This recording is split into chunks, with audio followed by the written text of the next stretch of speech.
Through 4 games, the YD Red Sox have scored just 6 total runs, but their highest offensive output came on opening night, in which they slugged 3 homers in Orleans. That tie was the closest the Sox have come to a win so far in the early goings of the summer, something they'll look to change today in a rematch with the Firebirds. And ladies and gentlemen, welcome to historic Red Wilson Field in beautiful Yarmouth, Massachusetts, as the Yarmouth Dennis Red Sox host the Orleans Firebirds.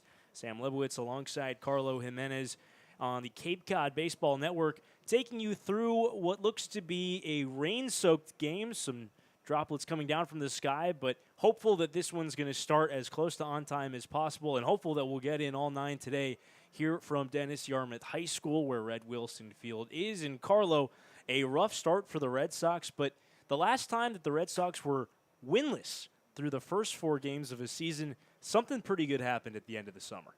Yeah, 2016, YD was unable to grab a win through their first 5 games, Sam, but they would go on to just lose 12 the rest of the way and secure the last title under Scott Pickler. So a slow start, but don't sound the alarm just yet. A long season to go for this YD team as the players getting warm right now. It looks like if you look off down the left field line, past the field, there are spots where the clouds are not, and you can see the blue sky. So I think the conversation at the mound going on right now is, can we hang on until we get to that clear skies and left? And Carlo, before we get underway here in this one, the Red Sox, you mentioned it, not sounding the alarms just yet.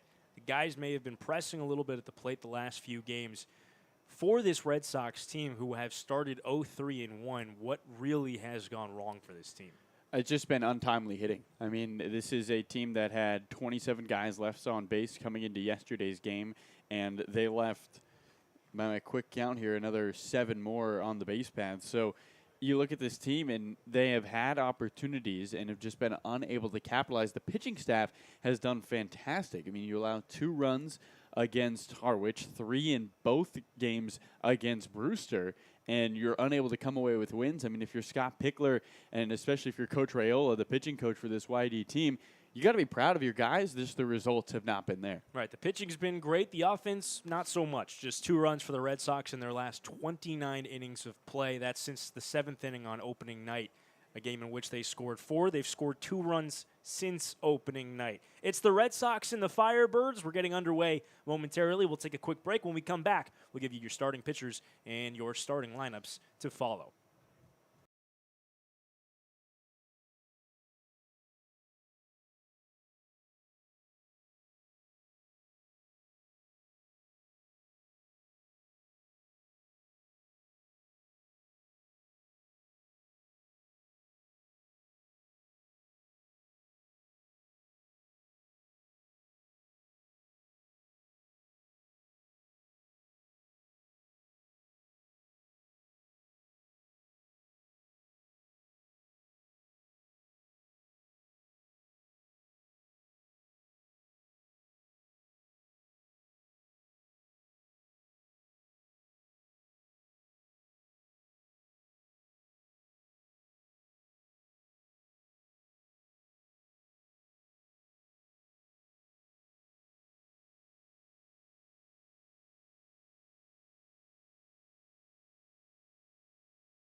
And welcome back to Red Wilson Field, where the Whitey Red Sox getting ready to take on the Orleans Firebirds here, looking for their first win of the season.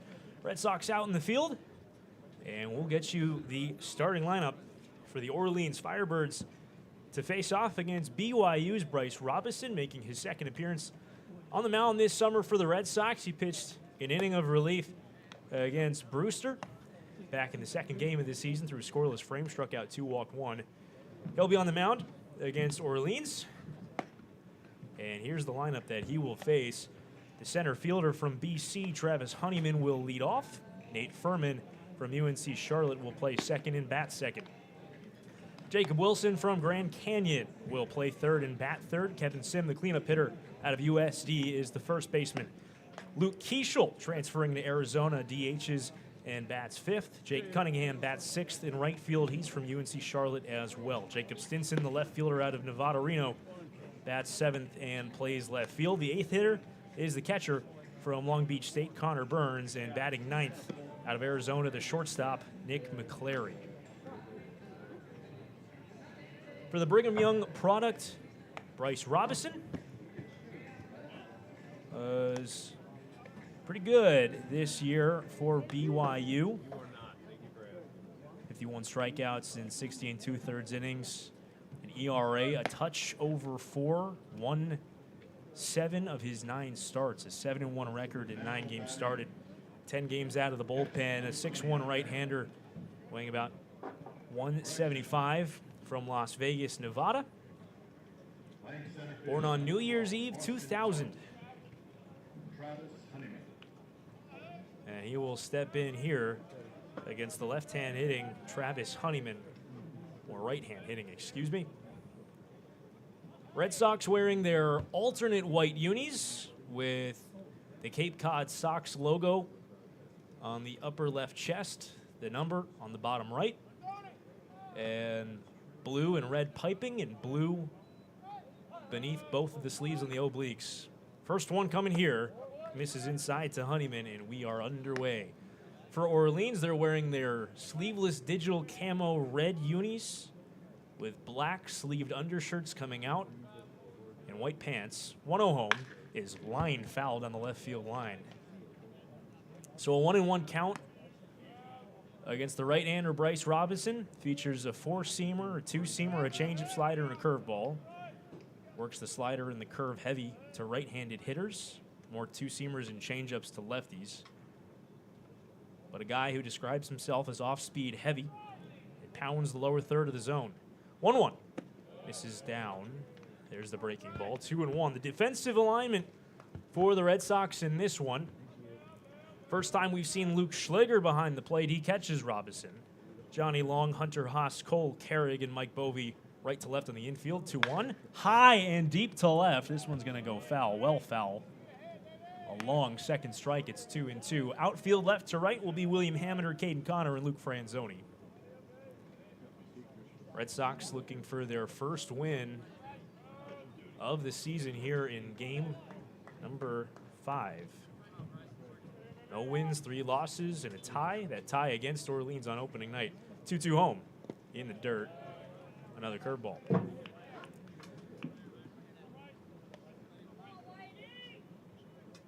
Sparse crowd here tonight, but still some people have stuck out. A little bit of rain that we had to see this one through to first pitch. 71 degrees at first pitch with some scattered showers. Chance for thunderstorms over the next couple hours, but we're playing anyways. 3-2 home. High pop-up left side out of play again. We'll do it again. Should have some light rain for about the next hour, hoping it clears up. The tarp was on the mound and at home plate until about 5 minutes before we got on the air here tonight.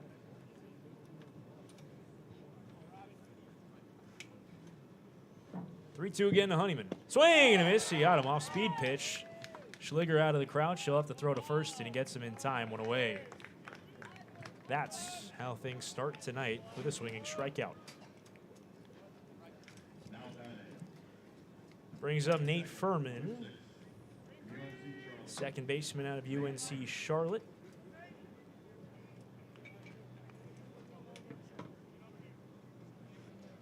3 for 12 start to the summer for Furman without an extra base hit. Against YD on opening night, he went 1 for 4. Left-handed hitter. First one from Robinson. Misses away a fastball. Brookhaven, Pennsylvania native. Stands just 5'8".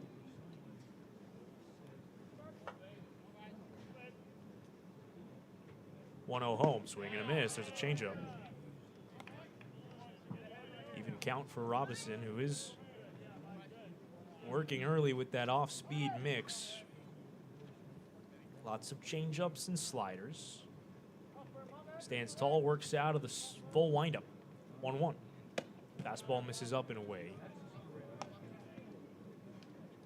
Lots of cloud cover in this one, but some light trying to shine through the clouds and down the right field and left field line.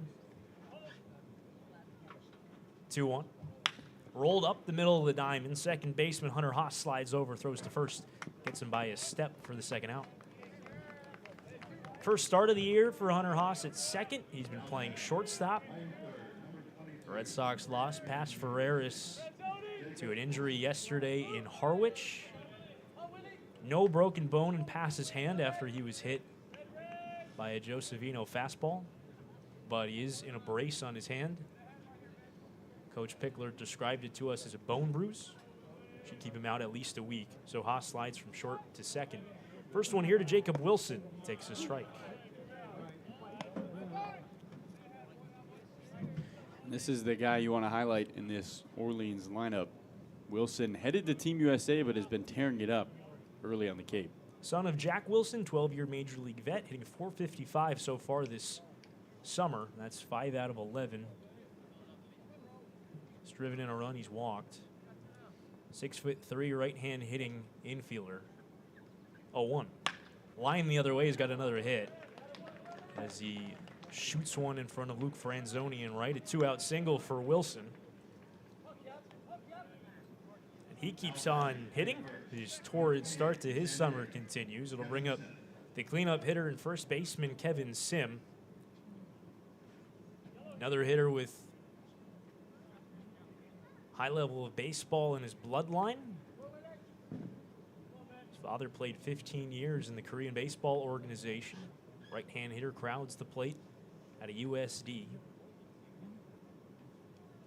Wilson on at first with 2 out. First pitch off speed pitch, misses off the outside corner.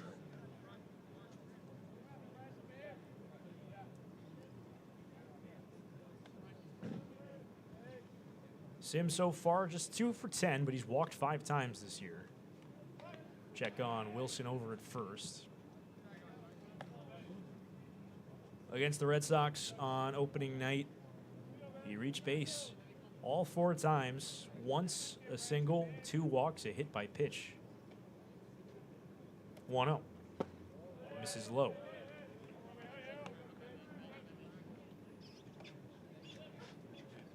Came over from Korea when he was just 7.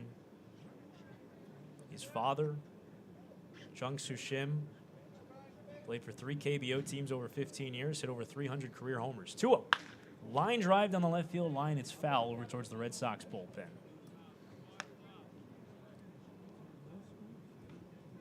His dad had the nickname of Hercules.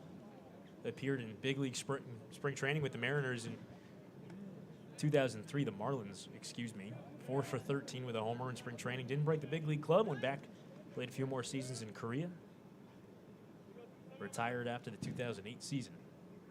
Another check on Wilson at first. Closer play this time.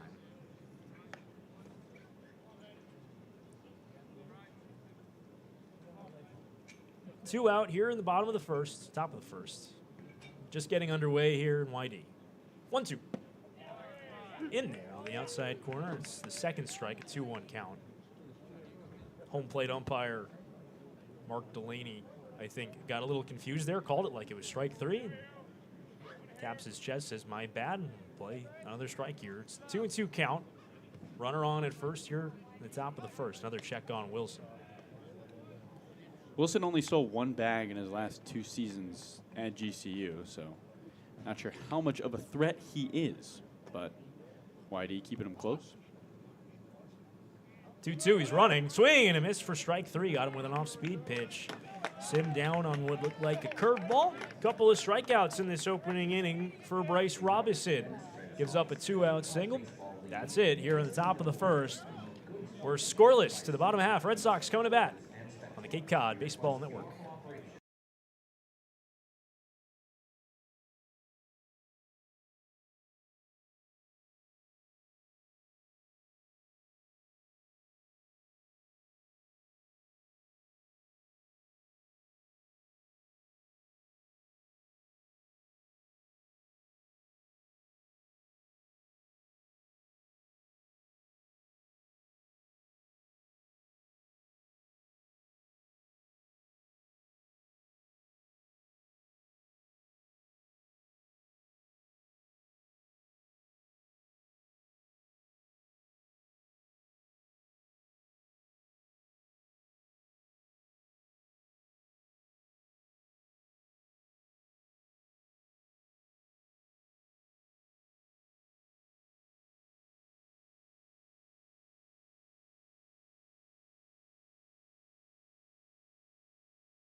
YD Baseball is brought to you by T-Mobile. T-Mobile is proud to sponsor the Cape Cod Baseball League. T-Mobile is committed to serve those who serve, and that's why they go above and beyond for our active duty military, veterans, and first responders. Visit our neighborhood T-Mobile store or T-Mobile.com to learn more. Sam Lebowitz, it's the bottom of the first. Cole Reynolds on the mound for Orleans.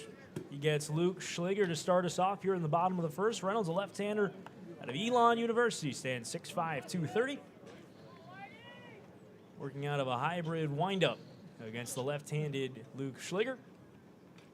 Infield straight away against Luke in the first pitch. Fouled off left side. The lineup for YD to face Reynolds. It'll be Luke Schliger, the catcher, leading off, followed by Cole Carrig, the shortstop, and Mike Bovey, the third baseman. Johnny Long cleans up at first. Luke Franzoni's in right. Caden Connors in center. Fernando Gonzalez DHs. Hunter Haas at second. William Hammer is in left as the 0-1 misses high, a fastball. For Reynolds, his second appearance of the summer against Hyannis on June 13th. He threw 2 scoreless with 2 walks, a strikeout, no hits. 1-1. Breaking ball tipped right back into the home plate umpire Mark Delaney. The catcher Connor Burns giving him some attention. Will walk the ball back out to Reynolds. Big, tall left-hander with long, shaggy blonde hair. Pitched this year to a 5.54 ERA in 9 appearances, 6 of them starts. 16 strikeouts, 26 innings, 2-1. Misses low. Even count here on Schliger. Walked just 3 batters this year in those 26 innings, so good command. 2-2. Comes inside and hit him. So just as I say, he's got good command. He drills Luke Schliger in the backside. And the Red Sox, who have been started for offense, but not base runners, get the leadoff man on here in the bottom of the first. And Cole Carrig, who took an 0 for last night, will hit. Schliger in his season debut last night reached base 3 times, walked twice, had a single. And again, reaches base to lead off here. That leadoff position, a familiar role for Schliger, who led off pretty much all season for Maryland. A very good year for the Terps. He's on at first, 14 steals and 20 tries this year for Schliger. And they will check on him, and it could have been a pickoff, but it gets away from Sim. Schliger's heading towards second. Sim in foul territory, won't make a throw, and up to second goes Luke Schliger. Schliger looked to be leaning the other way. but the throw was not handled as it clanked off of Sim's glove. He's giving it some attention over at first as if there's a hole in it. You almost wonder if the moist infield isn't a factor there. That ball just looked like it slipped out of the hand of Reynolds, got away from him, and plenty of time for Schliger to go to second. So Cole Carrig, before facing a first pitch here, as he takes inside as a runner in scoring position with none out. Red Sox looking to take an early lead. They've led this season for just about an inning, and that was last night. A 1-0 lead eventually turned into a 2-1 loss. 1-0, he's bunting and bunts it foul.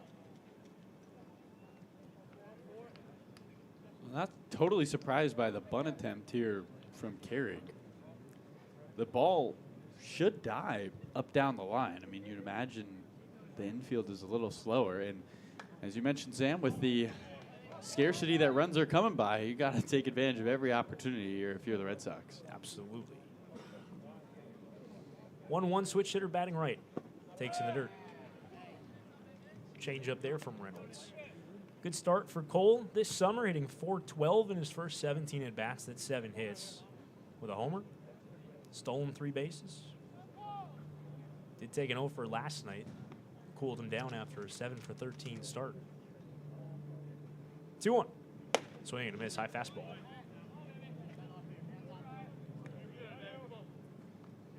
Defensive alignment for Orleans. Connor Burns doing the catching. Kevin Sim at first. Nate Furman, the second baseman. Nick McClory, the shortstop. Jacob Wilson on at third. Left to right in the outfield is Jacob Stinson, Travis Honeyman, and Jake Cunningham. Here at Red Wilson Field. 2-2. Bounce to first, over the bag and down the right field line for a hit. Schliger turns third. They're going to send him. There will be no play at the plate. Cole Carrig comes through with the first RBI hit for the Red Sox this year with men in scoring position. And before an out is on the board in the bottom of the first. They lead 1-0.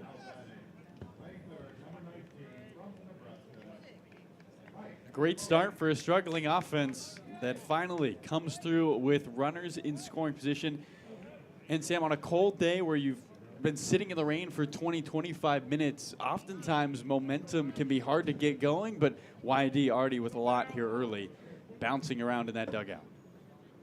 Here's Mike Bovey, left-hand hitter. Carrig getting an aggressive lead on at first, but not going anywhere as the first pitch misses high.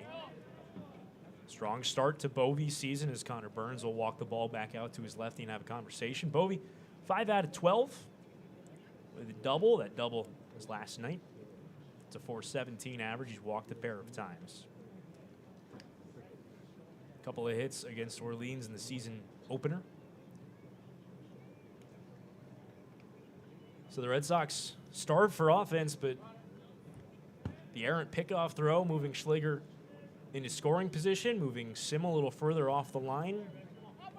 Not getting to hold that runner on anymore, and Carrig just slicing one over the first base bag for an RBI knock. He's on at first with none out, a run home.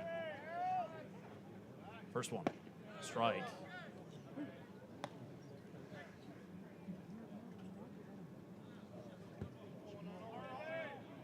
So a 1-1 count here on Bovey. Out of Nebraska, Omaha. They'll check in on Carrig at first. Both Carrig and Bovey, who have become one of the tighter pairs of friends on this roster, both wearing streaked eye black over one eye only.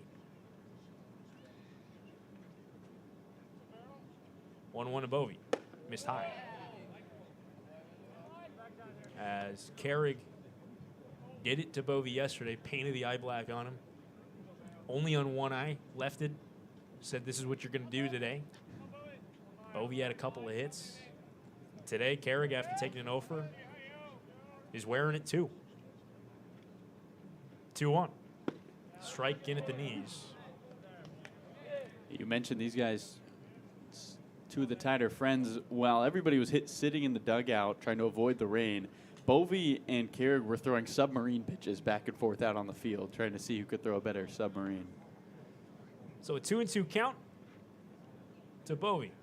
On its way, and it just missed off the outside corner. A fastball from Reynolds. Count moves full.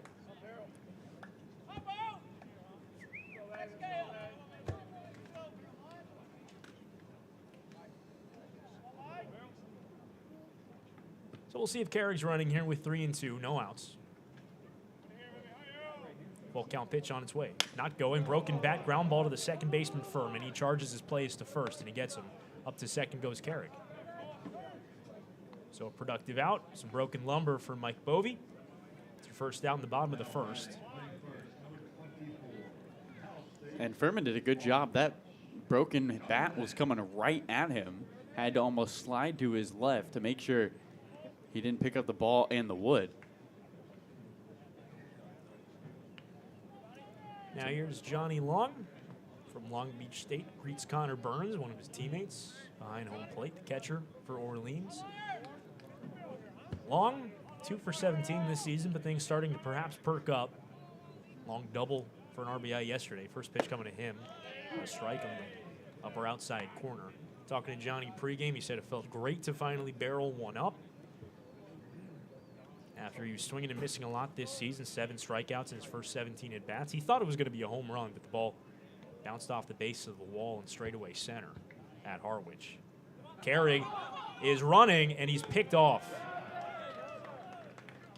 He's out at third. Cole Carrick broke early, hoping to steal third base, but Reynolds' infielders told him to step off. He fired a strike to the third baseman, Wilson. That's the second out. And having a long conversation with Scott Pickler down the line, trying to figure out the timing on that. It's an 0-1 to Long, and he'll foul it back. So that changes the complexion of the inning. Instead of a runner on second with 1 out, bases are empty with 2 outs. A run is home. 0-2 to Long. Missed off the outside corner, a changeup. For Long, that double was his first extra base hit of the summer. It was also his first RBI. 1-2 in the dirt. Count moves even. If Long were to reach, Luke Franzoni, the on-deck hitter, another right-hander.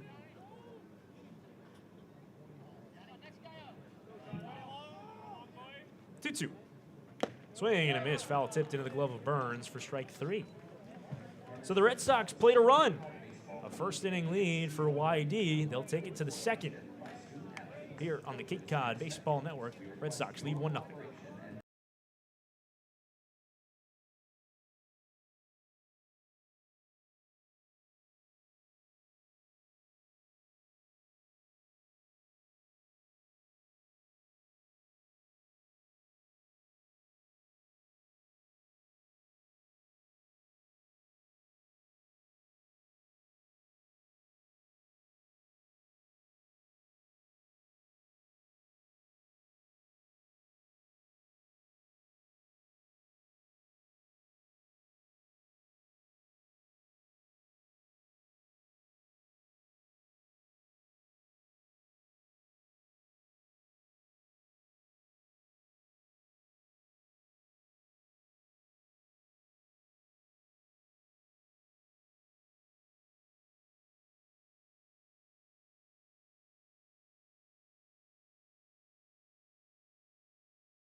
Welcome back to Red Wilson Field. Red Sox baseball brought to you by Cape Cod Veterinary Specialists. They offer premier emergency and specialty care for your pet when it matters most.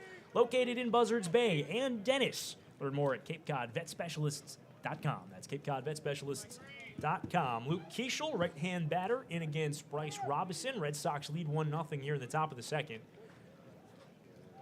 As Robinson's first one home is a breaking ball that drops in for strike 1. Says Mark Delaney, home plate umpire. Keeschel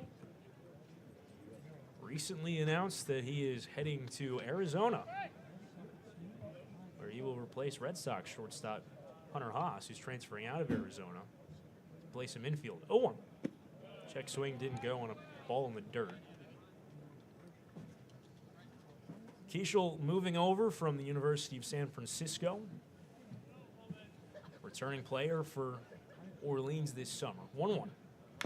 Chops slowly but foul. Might have clipped Keishel in the leg. 3 out of 14 to start the summer for Keishel. That's a 214 average. He homered on opening night against the Red Sox.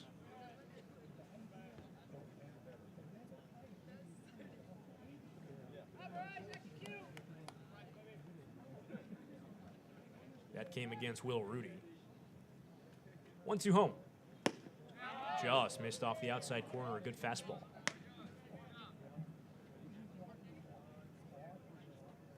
Eight homers, 34 driven in this year, 305 average for San Fran. One of the better hitters on that Don's team. 2-2. High fly ball, pretty well hit out to center. Caden Connor easing back, still back, feeling for the fence, and he makes the catch. Well, that's like, Routine F8, but at this ballpark, you get a little nervous.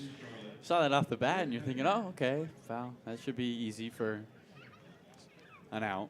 Boy, it just kept drifting and drifting. Only 354 feet here, straightaway center at Red Wilson Field. If it's hot, that ball's going over the fence. Absolutely. A little hazy day here at the ballpark. Jake Cunningham from UNC Charlotte calls time at home before he sees a first one.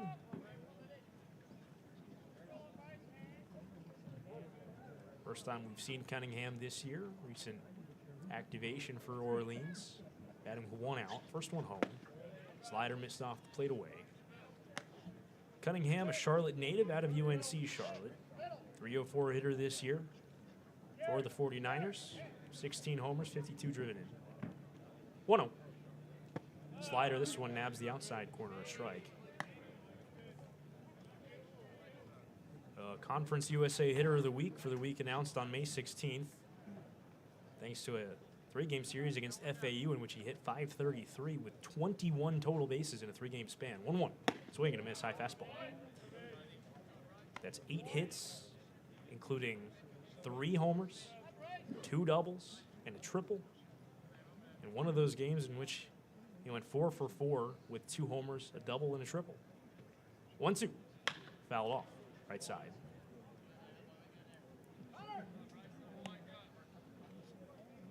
Well, Sam, since the rain is halted for the time being, there's been a lot of fans who've brought out the lawn chairs, come to sit around Red Wilson Field and enjoy some baseball. Grown a little more comfortable than it was even about a half hour ago. 1-2 is foul tipped at home on a breaking ball.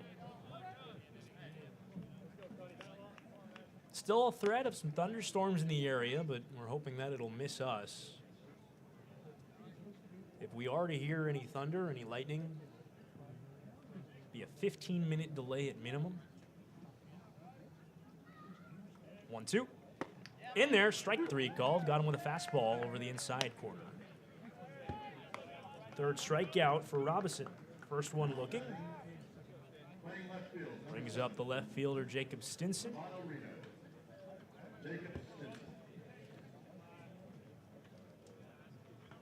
Stinson, left-hand hitter out of Nevada, Reno. 3 for 12 to start his year. First one here is taken low.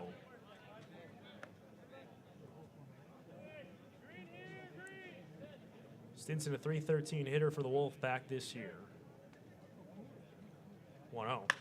Out to right, hit pretty well. Franzoni in towards the line, and it lands fair, just fair, a couple feet fair.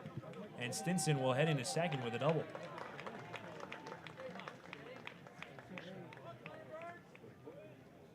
And Connor Burns will hit with the men in scoring position, 2 out.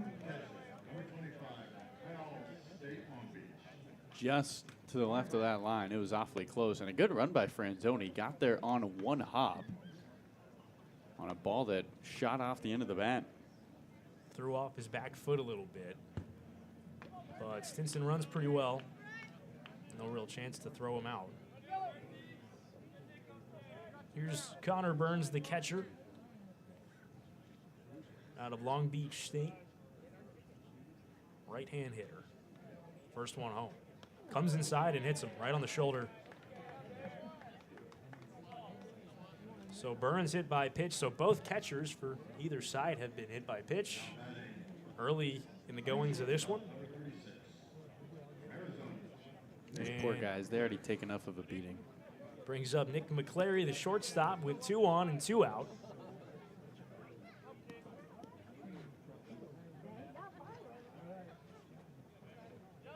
McClary's first licks of the year for the Orleans Firebirds. He was activated for this game. Check in on second before we see him. Rising senior at the University of Arizona. He's here a 265 hitter. 3 homers. First one home. Missed just high.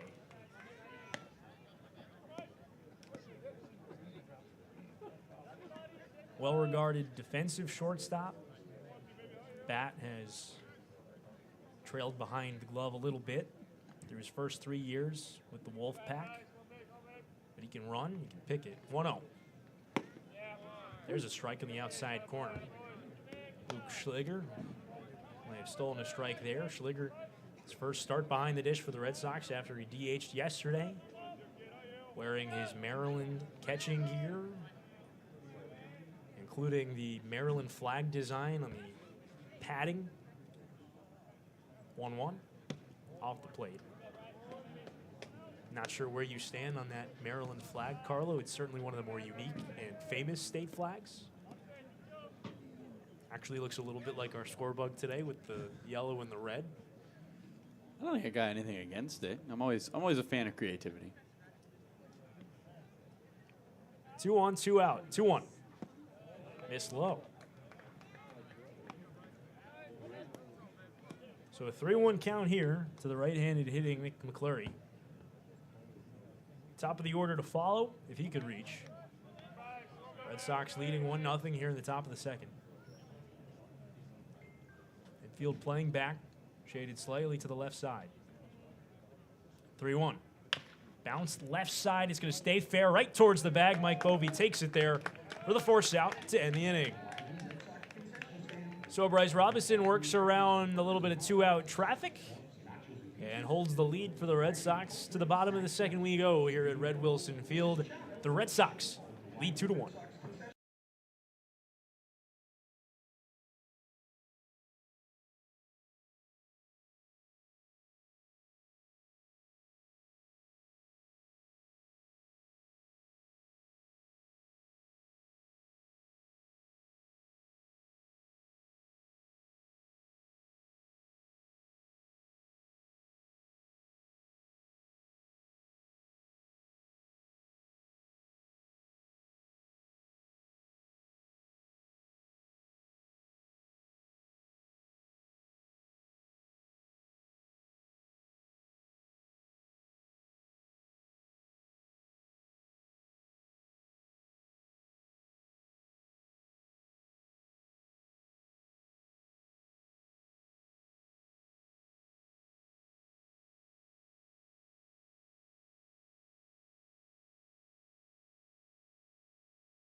You want to go back?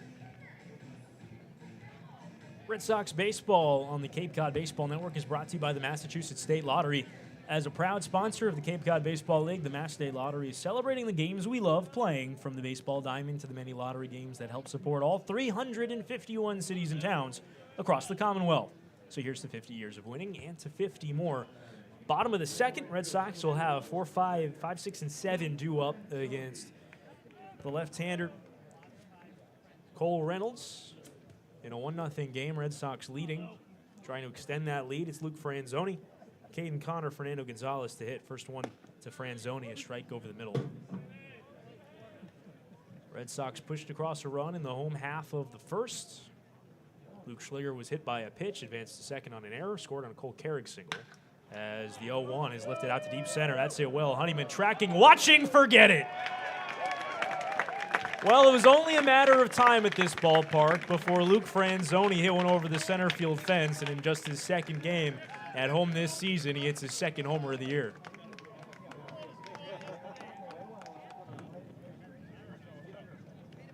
Luke Franzoni loves to make contact, and when he does, it is always loud, Sam.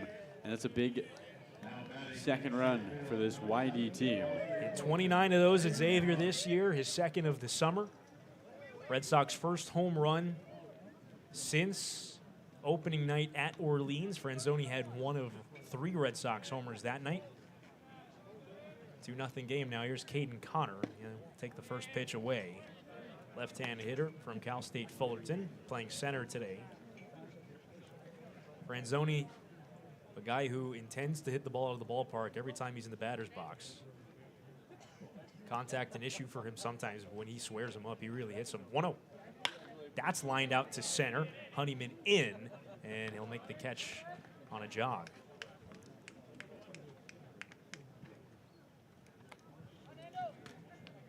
Now Fernando Gonzalez will hit with 1 out. Gonzalez, catcher out of Georgia, DHing today, caught yesterday. Looks like we'll see a pretty even split for him and Luke Schliger behind the dish. First one coming here, right-hand hitter. Strike on the outside corner. Yeah, these two guys' knees have been beat up all throughout the spring. And you know, their coaches don't want them coming back to the fall still hurting. 0-1. High pop-up. This one's foul. It'll get out of play right side. We'll see how much playing time we see from Simon Reed, who started and caught the first 3 games for the Red Sox this year.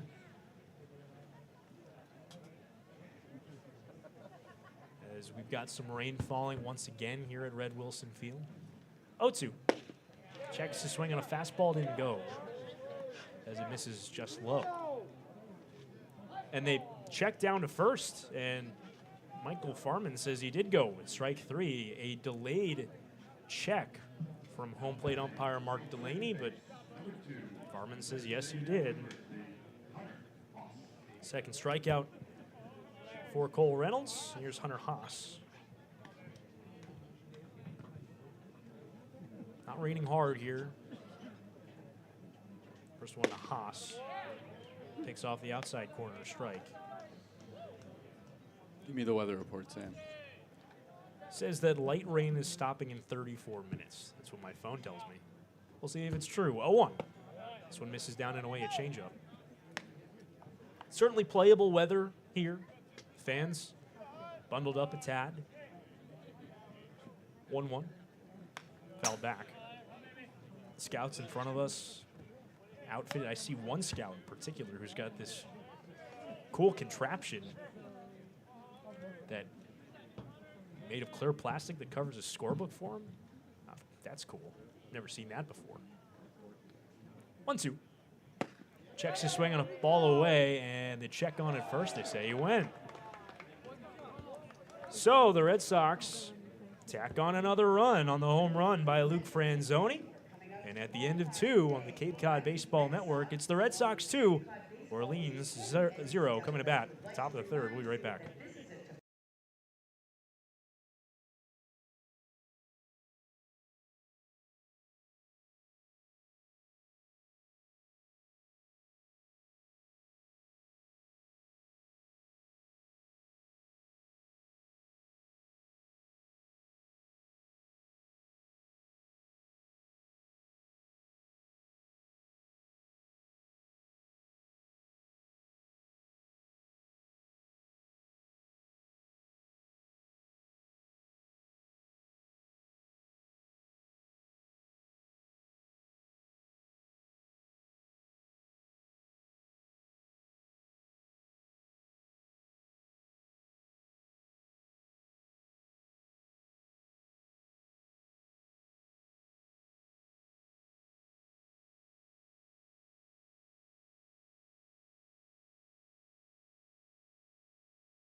Welcome you back to YD Baseball, and YD Baseball is brought to you by Captain Parker's. Well, hello from Captain Parker's Pub over in West Yarmouth on Route 28. The entire crew from Captain Parker's wants to give a big salute to Cape Cod baseball, especially the young players that have dedicated so much time and effort to baseball, America's pastime. So join us for lunch or dinner or just a bowl of our world-famous clam chowder.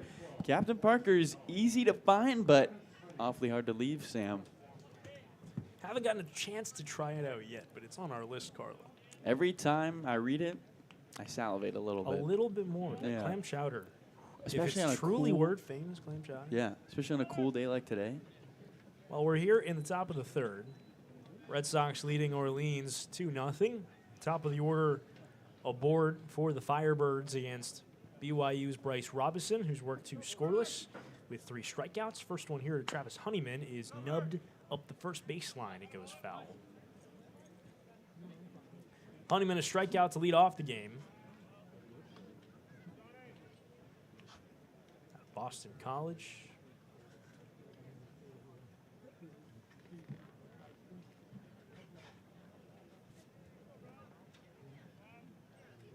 Taking his time getting back into the box.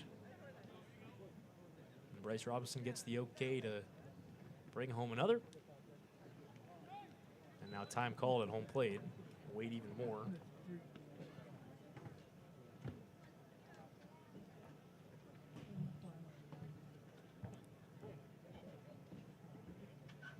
Oh, one. There's a strike off speed pitch at the knees. Honeyman went 0 for 3 against the Red Sox on opening day. Playing center field, batted 9th that day, leading off today. Tall right-handed hitters. High Red Sox hiked up high. 0-2, missed away a fastball. White elbow guard on his front elbow. Clad in goggles underneath his black helmet. And a really crisp mahogany bat in his hands. Open stance for the right-handed hitter. 1-2. Missed away. Fastball. Plane flying overhead here. Pretty good indication of the state of the weather here in YD. If they're landing planes, then a good chance that he can play some baseball over at the airport in Hyannis. 2-2. Rolled to short. Cut off by the third baseman, Bovey. Tough throw on the run, and it gets him. Nice play there by Mike Bovey for the first out. And Bovey has looked really comfortable as third. I mean, you think about that first game, Sam, at Orleans where he had the 2 errors, but he's been money since then down the line. And Cole Carrick playing his first game at short, and Mike saying, don't worry, Cole, I got this one. Nice little friendly rivalry on the left side of the infield between two guys who have grown close already this summer. Now Nate Furman, who grounded out his first time through, will hit.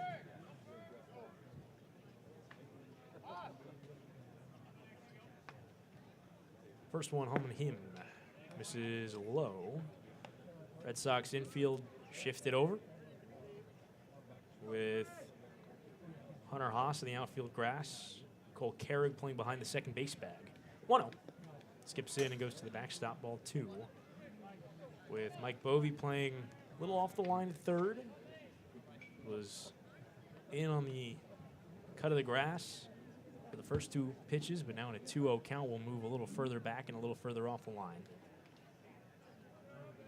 2-0 to Furman. This one missed just outside a fastball. Count runs to 3-0 on Furman, with Jacob Wilson to follow.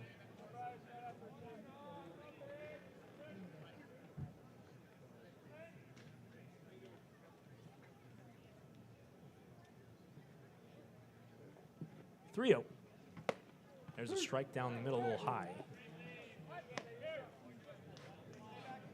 Furman finished his collegiate season hitting safely an 8 of 9. So the Red Sox will do some switcheroos in the infield shift as Mike Bovey will now play behind the second base bag. Cole Carrick straight away at shortstop. 3-1. Missed just off the plate. A changeup, so ball 4 on Nate Furman. First walk for Bryce Robinson. Here's Jacob Wilson. who singled in the first inning. Jacob Wilson, one of 30 players in the nation selected as a semifinalist for the Golden Spikes Award, which honors a notable collegiate baseball talent every year. Not one of the 3 finalists, but one of the 30 semifinalists.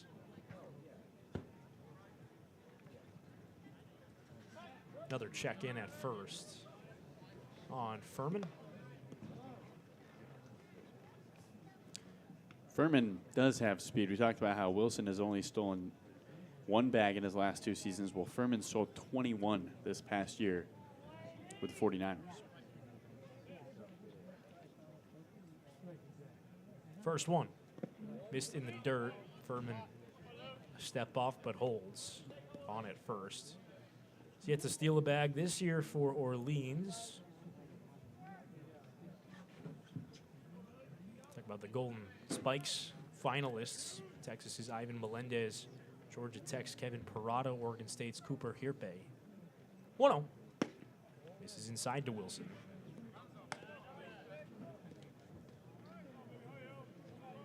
But lots of Cape talent up and down that 30-man semifinalist list.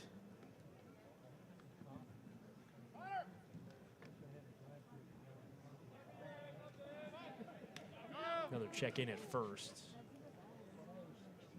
A couple of former Red Sox are on that list of 30. Dominic Keegan, Brooks Lee both played here last summer. J.C. Young, a Texas Tech infielder who you saw last summer. Carlo in Orleans. Ryan McCarty plays in Harwich this summer. 2-0. Nubbed along the first base line. That's going to come back fair. Johnny Long will tag Wilson out. That ball started foul and curled back inwards over the line. Nice play by Johnny Long to field it fair and tag Wilson for the out. Up to second goes Furman. Here with 2 out, and Kevin Simmel hit. And props to Johnny Long. He came charging at that ball right as it was hit. Must have picked up the spin and had a feeling that it was coming back fair. Sometimes that happens. It's a fun play. That just ball has the weird kind of spin off the top of the bat and curls the other way.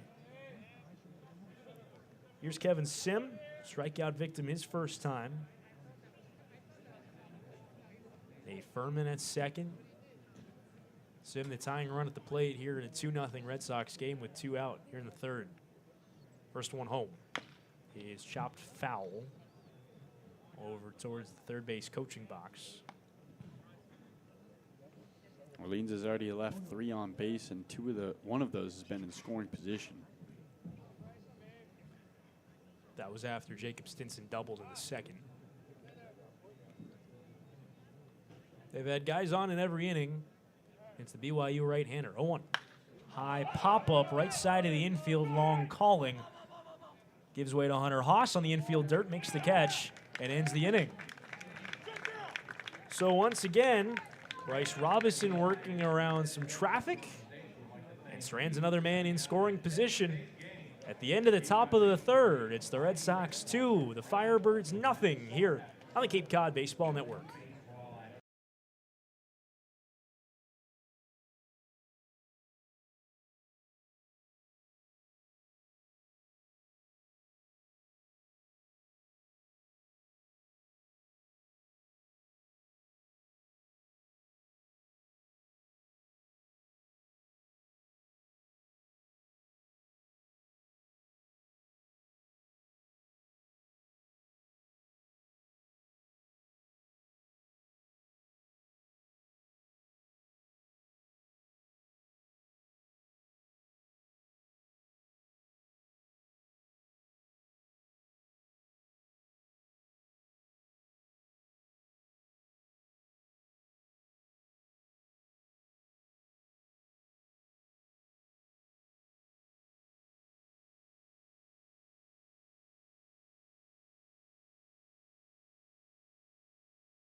Red Sox baseball brought to you by MP Sports Cards, proud sponsor of the Kids Baseball Clinics. If you're a sports card collector, be sure to stop by and check out the latest releases, graded cards, supplies, and more. A local favorite for hobby enthusiasts across Massachusetts, and of course, your Cape Cod Baseball League.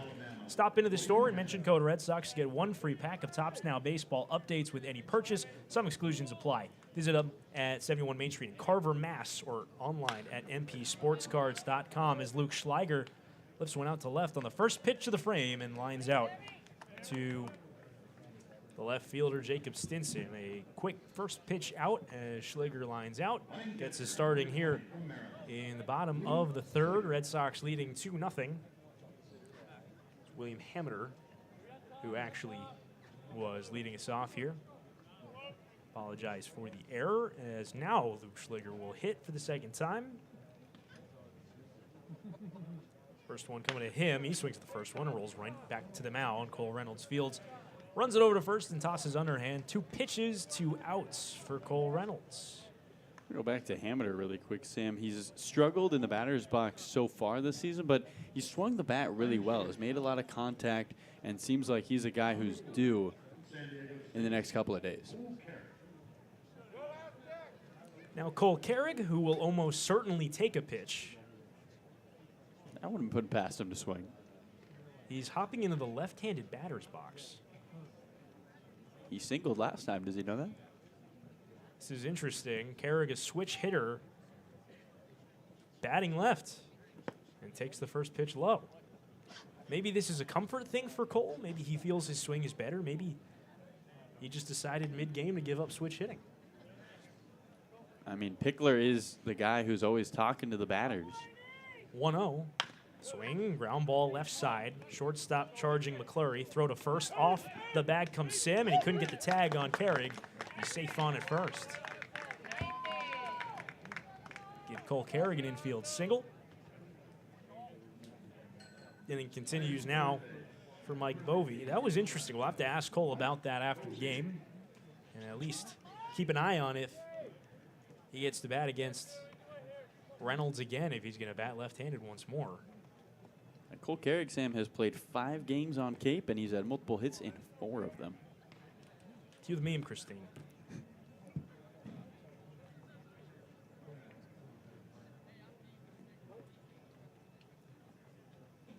They're going to check on Carrig before we get going. Here's some warm-up action. The Orleans bullpen, another left-hander getting working.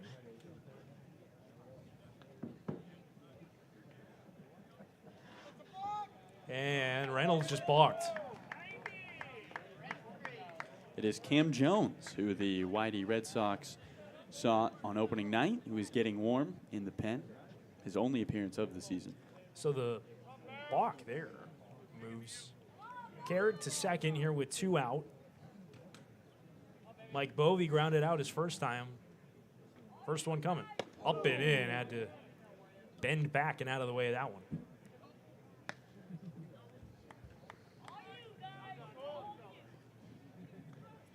Red Sox trying to tack on another run. They've scored 1 in each of the first 2 innings of this game.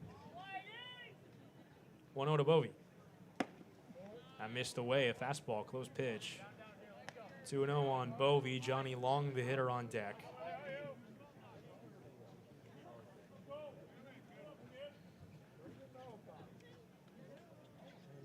Infield playing straight up against Bovee, the left-hand hitter. 2-0. Foul tipped into the glove and out of Connor Burns for strike 1. Second time Carrig has been at second base in this game. The first time he tried to steal third, went early, pitcher threw him out.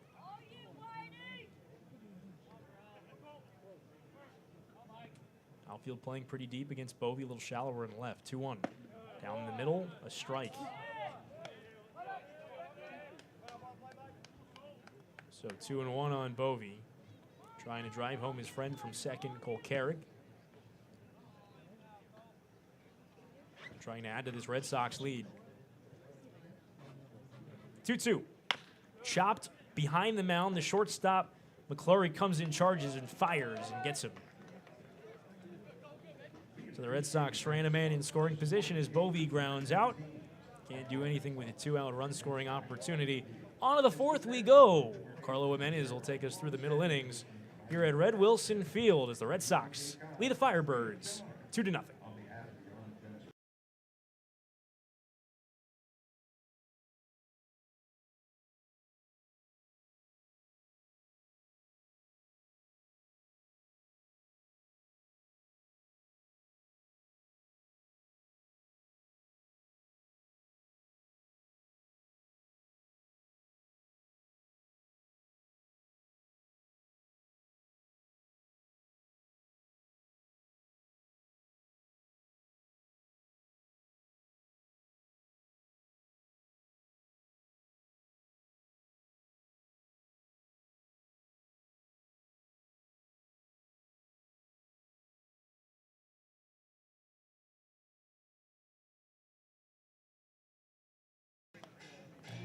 Hey Sox fans, have you thought about buying or selling a home? Emily Shemansky of the Softy Dog Realty Group is your pet family neighborhood realtor. As part of the team at Keller Williams Realty of Cape Cod and the Islands, Emily is your go-to resource for home buying and selling. Call Emily Shemansky at 508-221-0196 or visit the saltydogrealtygroup.kw.com. That's the saltydogrealtygroup.kw.com. We welcome you back to this beautiful and sun-shining Friday afternoon at Merrill Red Wilson Field. As the sun has peeked from out the clouds, it was once dark and grim, and our opportunity to play seemed slim. But now we are playing here at Red Wilson, and Luke Keischel will lead things off for the Orleans Firebirds, facing off against Bryce Robinson.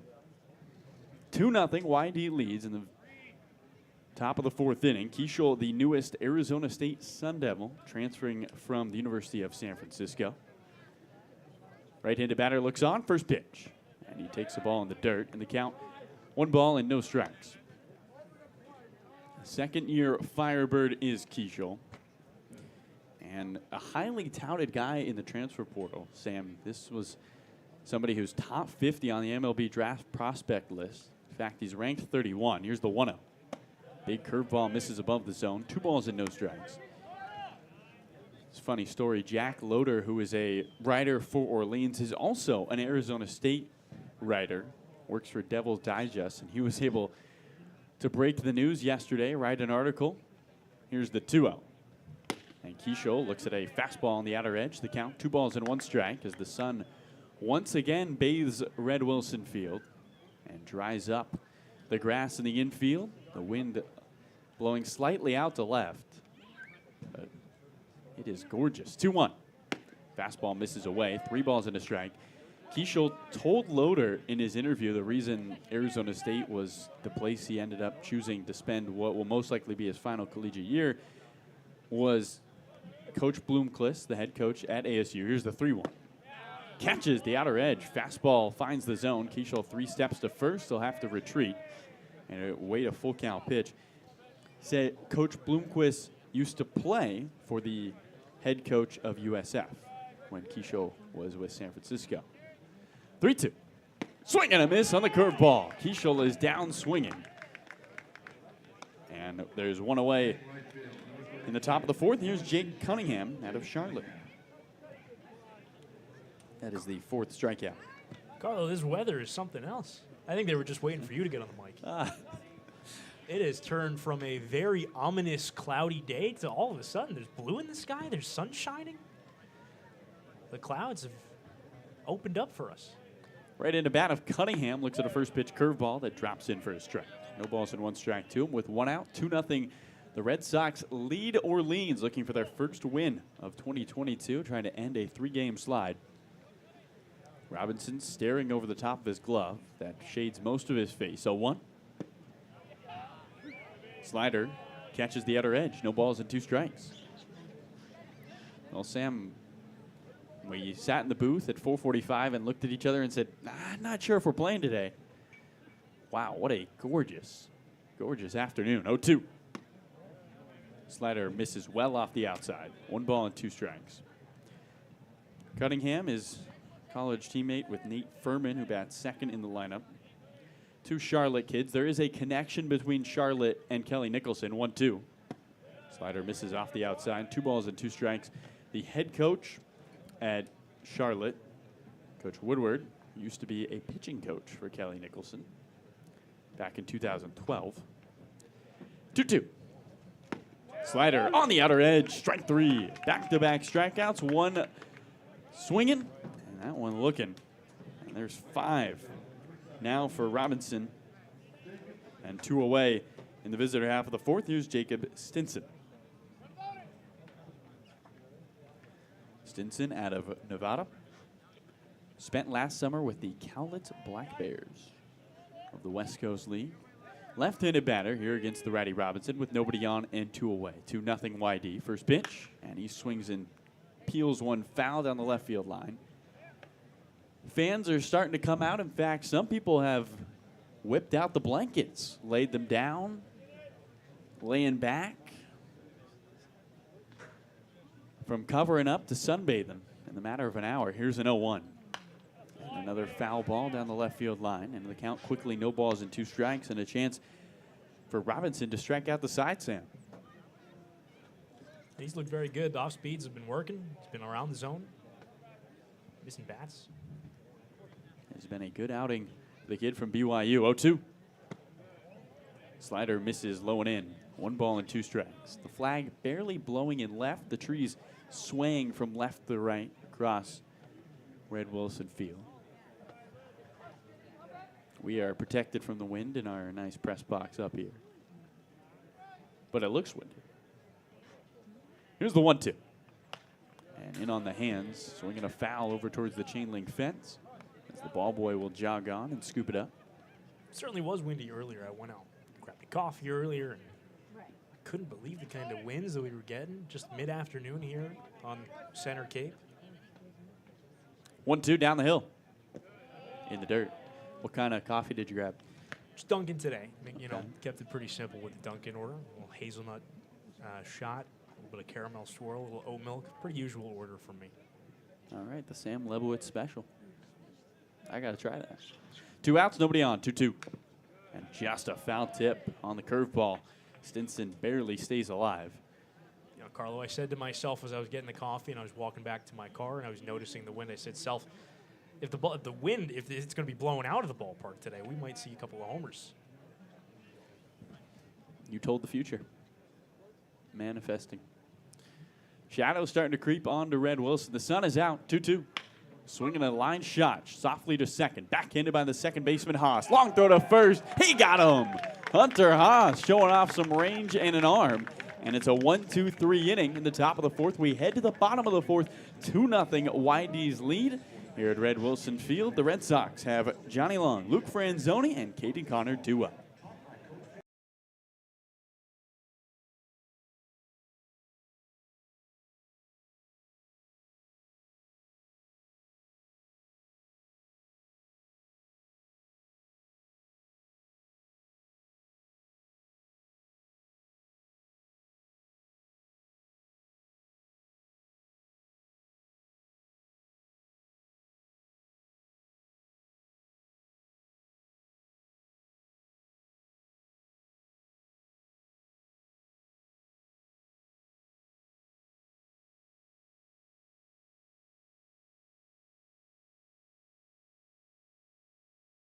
Red Shirt Fridays is a national program created to acknowledge, honor, and support our troops and first responders who put themselves in harm's way to defend our freedom. In support of the program, the Yarmouth Dennis Red Sox and all Cape League teams will usually be wearing a specially designed red jersey every Friday. Due to unforeseen circumstances, the Red Sox were unable to wear theirs today. The special weekly celebration of Red Shirt Fridays is supported by Zephyr Hats, the Massachusetts State Lottery, and OT Sports. Today, we are proud to welcome and honor Joseph Bono, a firefighter and paramedic with the Chatham Fire Department, who is our Mass State Lottery hero of the game. The Red Sox interim president Shane Skinner and Coach Pick are with Joseph on the field. You see him there to award him with a certificate and a ball autographed by our 2022 Red Sox. We thank Joseph for his service. I'm told we will eventually get those red uniforms. It's a uniform snafu that affected the entire league. All 10 teams got smaller jerseys than they ordered. which means we were unable to wear those because some of these guys are pretty big. But we're hoping to see those red jerseys in action sometime later this season, hopefully our very next Friday. You know, they say it's a game of inches, Sam. It's also a uniform of inches. A game of 2 inches on the waist. It's a lot. New pitcher out there for the Orleans Firebirds. It's Cam Jones. Might be a new pitcher in this game, but not to this lineup. YD has seen Jones in his only other outing of 2022. He faced Yarmouth Dennis. Jones out of Duke in relief for Cole Reynolds here today. And Sam, what do we know about Cam Jones from Duke? Cam Jones was pretty good against the Red Sox. First pitch to the righty, Johnny Long, is a fastball that misses up and away. 1 ball, no strikes. Johnny Long would probably agree with you. He faced Cam Jones in that game and struck out. 2-0 YD leads bottom 4. A 1-0 and swing and a miss. 1 ball and 1 strike on the curveball from Johnny Long, who struck out swinging in his first at-bat. 1-1. And Long swings and lifts one into center. Honeyman going back. He's looking up. That ball's leaving the yard. Johnny Long with a long ball. And it's 3-0. YD leads Orleans.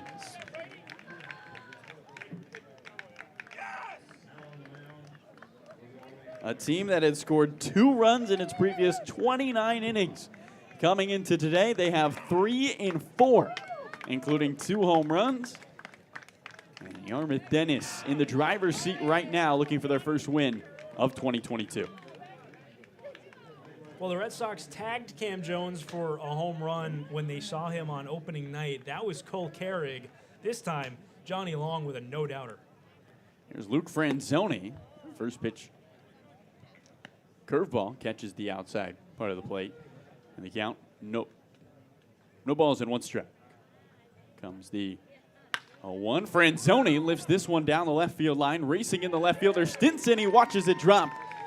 How about a 2-hit night for Luke Franzoni? A solo shot to center and a home run into left. And YD's offense cooking with gas here today as up comes Caden Connor. Still nobody out in this 4th inning. 3-0. YD leads Orleans. Getting some good swings against Cam Jones. That one just off the end of the bat away from Luke Franzoni, but good day for Luke and a good way to start this frame. A couple of base hits, including a long homer. So now in stands the left-hander, Caden Connor, opening offering his way, and Connor looks at a fastball above the zone. 1 ball and no strikes. 3 runs, 5 hits, no errors for YD. No runs, 2 hits, 1 error for Orleans. Caden Connor out of Cal State Fullerton. Lined out to center field in his first at-bat. Franzoni with a good lead at first. Here's the 1-0. Changeup catches the outer edge. 1 ball and 1 strike. Connor and Jones also faced each other on opening night. Jones got the better of Connor, got him out in that matchup. He also faced Luke Franzoni and struck him out. So Franzoni, a good adjustment there to get the base knock off a guy who beat him the last time they faced. It's always interesting, Sam, the more familiar a pitcher gets with a hitter, sometimes that can bode well for the pitcher. Sometimes it can bode well for the hitter. It really is a interesting thing we'll keep track of all season long. As a check on to first, and Franzoni didn't take a step towards first base, but just kind of fell into first base, reached out with the bare left hand, and tagged the white base. A solo home run from Johnny Long to begin the bottom of the 4th. It's 3-0 YD. Franzoni with a single at first. He stole 1 base last year with Xavier. Hands on his knees. 1-1 down the hill.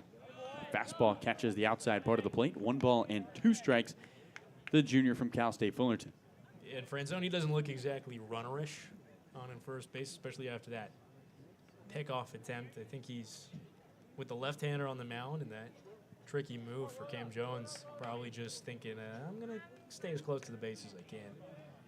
Jones fakes a throw that way as he steps off, working from the third base side of the slab. Flag is quiet in center. The wind has died down. The sun revealing itself after hiding behind the rain. Here's a throw to first, and Franzoni with another drop into the bag. I mean, you A can't. dive would be generous. It's not really a dive. He's not stepping back to the bag. He's more like turning and falling. At least he's getting the uniform dirty. 1-2. And a swing and a blooper into left. Another run for the left fielder. Stinson, he dives. He can't get there. Franzoni into second. He had to wait to see if it would drop. It's a single for Caden Connor. 3 straight hits off Cam Jones for the YD Red Sox. And 2 on and nobody out in the bottom of the 4th for Fernando Gonzalez.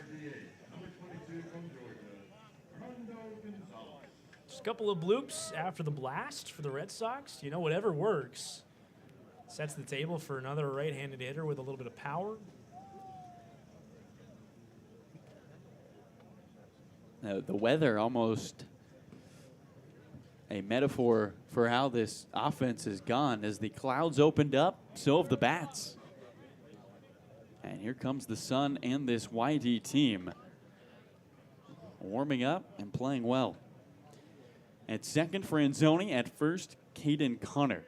Cam Jones on the mound. He's faced 3, and he's still trying to retire the first out of the bottom of the 4th. 3-0 YD, and the Red Sox, who tied with this Orleans team on opening night, looking for their first win of 2022. Can they do it at home? On Red Shirt Friday. And Gonzalez is showing bunt. Here it comes. Fastball misses well off the outside to the right-handed batter. 1 ball and no strikes.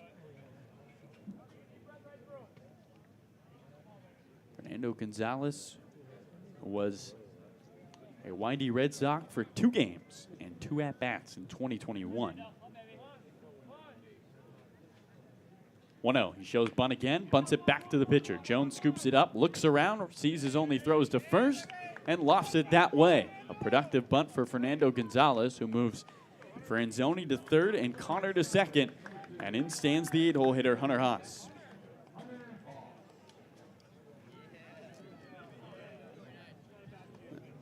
Texas A&M Aggie digging in following his former hitting coach Michael Early. As Scott Pickler gives him the signs, Hunter digests them. Infield is in. Everybody with their toes on the infield grass. Now time is called, and they're going to intentionally walk him. So Haas jogs down to first. And William Hammer, we talked about, Sam, had been swinging the bat well, just not making contact to where there aren't fielders, digs in. Hammer just 1 for 12 so far this season. His lone hit coming against Brewster. I think they like the lefty-on-lefty matchup, maybe trying for a double play here. First pitch to the left-handed bat, and he swings and rolls one right back to the pitcher, Jones. He'll scoop and loft it to the catcher, Burns, who steps on home plate. Down goes Franzoni, really the only play on a blooper that died in front of home plate. On to first goes Hammer. Everybody else moves up 90 feet. Caden Connor to third, Hunter Haas to second. Bases loaded, 2 outs now on the fielder's choice. And it'll be up to Luke Schliger, the leadoff man. 3-0 YD leads. We're in the bottom of the 4th inning. 1 run in on a Johnny Long home run. And YD, who has struggled all season leaving guys on the base paths, 33 coming into today through 4 games. Don't want to leave 3 more on so far. First pitch to left-handed bat. And he takes a fastball above the zone. 1 ball and no strikes. So far today, Sam, YD has left just 1 on. Chance to break things open here. They got a talented hitter in Schliger, a guy who's come through all season for Maryland. First big chance is a Red Sox. 1-0. Changeup catches the outside edge. 1 ball and 1 strike. The defense is back for Orleans with 2 outs. And infield straight away, 1-1. Swinging a tapper foul. Center fielder Honeyman shifted a little bit to the left. And Stinson down the left field line playing towards the line. Cole Carrick awaits his turn on deck. Will Schliger allow the hottest bat in this YD lineup to reach? 2 outs, bases loaded, 1-2. Fastball high, 2 balls, 2 strikes. Schliger, the 7th batter of this 4th inning.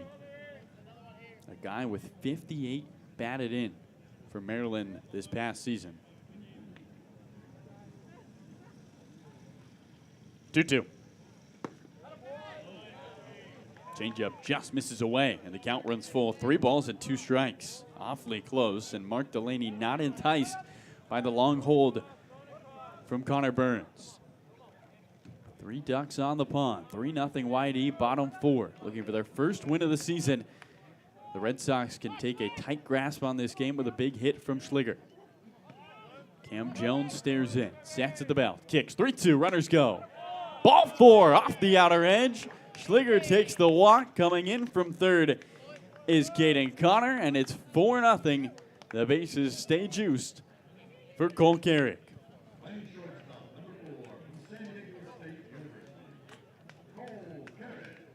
Second run of the frame. On to third goes Hunter Haas. On to second, William Hamiter. Schliger is at first. And Carrick, who's got 2 singles, both of them were against the starter, Cole Reynolds, digs in, batting from the left side against the lefty, Cam Jones. First pitch. A hot shot on the ground, down the right field line, foul. First base umpire Michael Farman says no. Carrick with his hands on his head. It looked awfully close, but about 3 or 4 feet behind first base bag, bounced foul. And so no balls and 1 strike. Carrick with a slow walk back into the batter's box. And now Scott Pickler wants to go talk to first base umpire Michael Farman. I think he thinks that that ball could have been fair. Cole Carrick let out a bit of an exasperated sigh as he trotted down to first base as he saw that ball was called fair, or a foul rather. And I think he's going to go ask the umpire crew to get together. The interesting thing would be, Sam, if Mark Delaney, the home plate umpire, seeing it down the line the other way, might have saw the ball go over the bag before bouncing in foul territory. Yeah, I'm pretty sure I just saw Cole Carrick actually look back at the Whitey dugout and mouth the words, "That was so fair." So we don't really have the pristine angle here, and they aren't going to call it a foul. But at least from Cole Carrick, he thought that ball was a fair ball. Carrick shakes his head with the long blonde hair, a true San Diegan. Out of the back of the helmet, the eye black just under the left eye. He has been the best hitter for YD to begin the season. Multiple hits in 4 of 5 games. And already 2 today, looking for 3. With 3 on the base paths and 2 outs, 4-0 YD, bottom 4. The sun peeking out behind the clouds, 0-1. It's a fastball at the bottom of the zone for strike 2. No balls and 2 strikes, Carrick in the hole. And he'll take his time, steps out of the batter's box, kicks some dirt aside, and digs back in on his heels, 0-2. At third, Haas. At second, Hamiter. At first, Schliger. The pitch. Swinging a high fly ball into right center field. Cunningham, the right fielder, moving over. He gets under it on the jog. He reaches up and makes the catch. YD leaves 3 stranded, but they do bring 2 across on 3 hits in the bottom of the 4th inning. It's 4-0. YD leads Orleans as they double their lead in the bottom of the 4th. Coming up in the top of the 5th, Connor Burns, Nick McClary, and Travis Honeyman due up.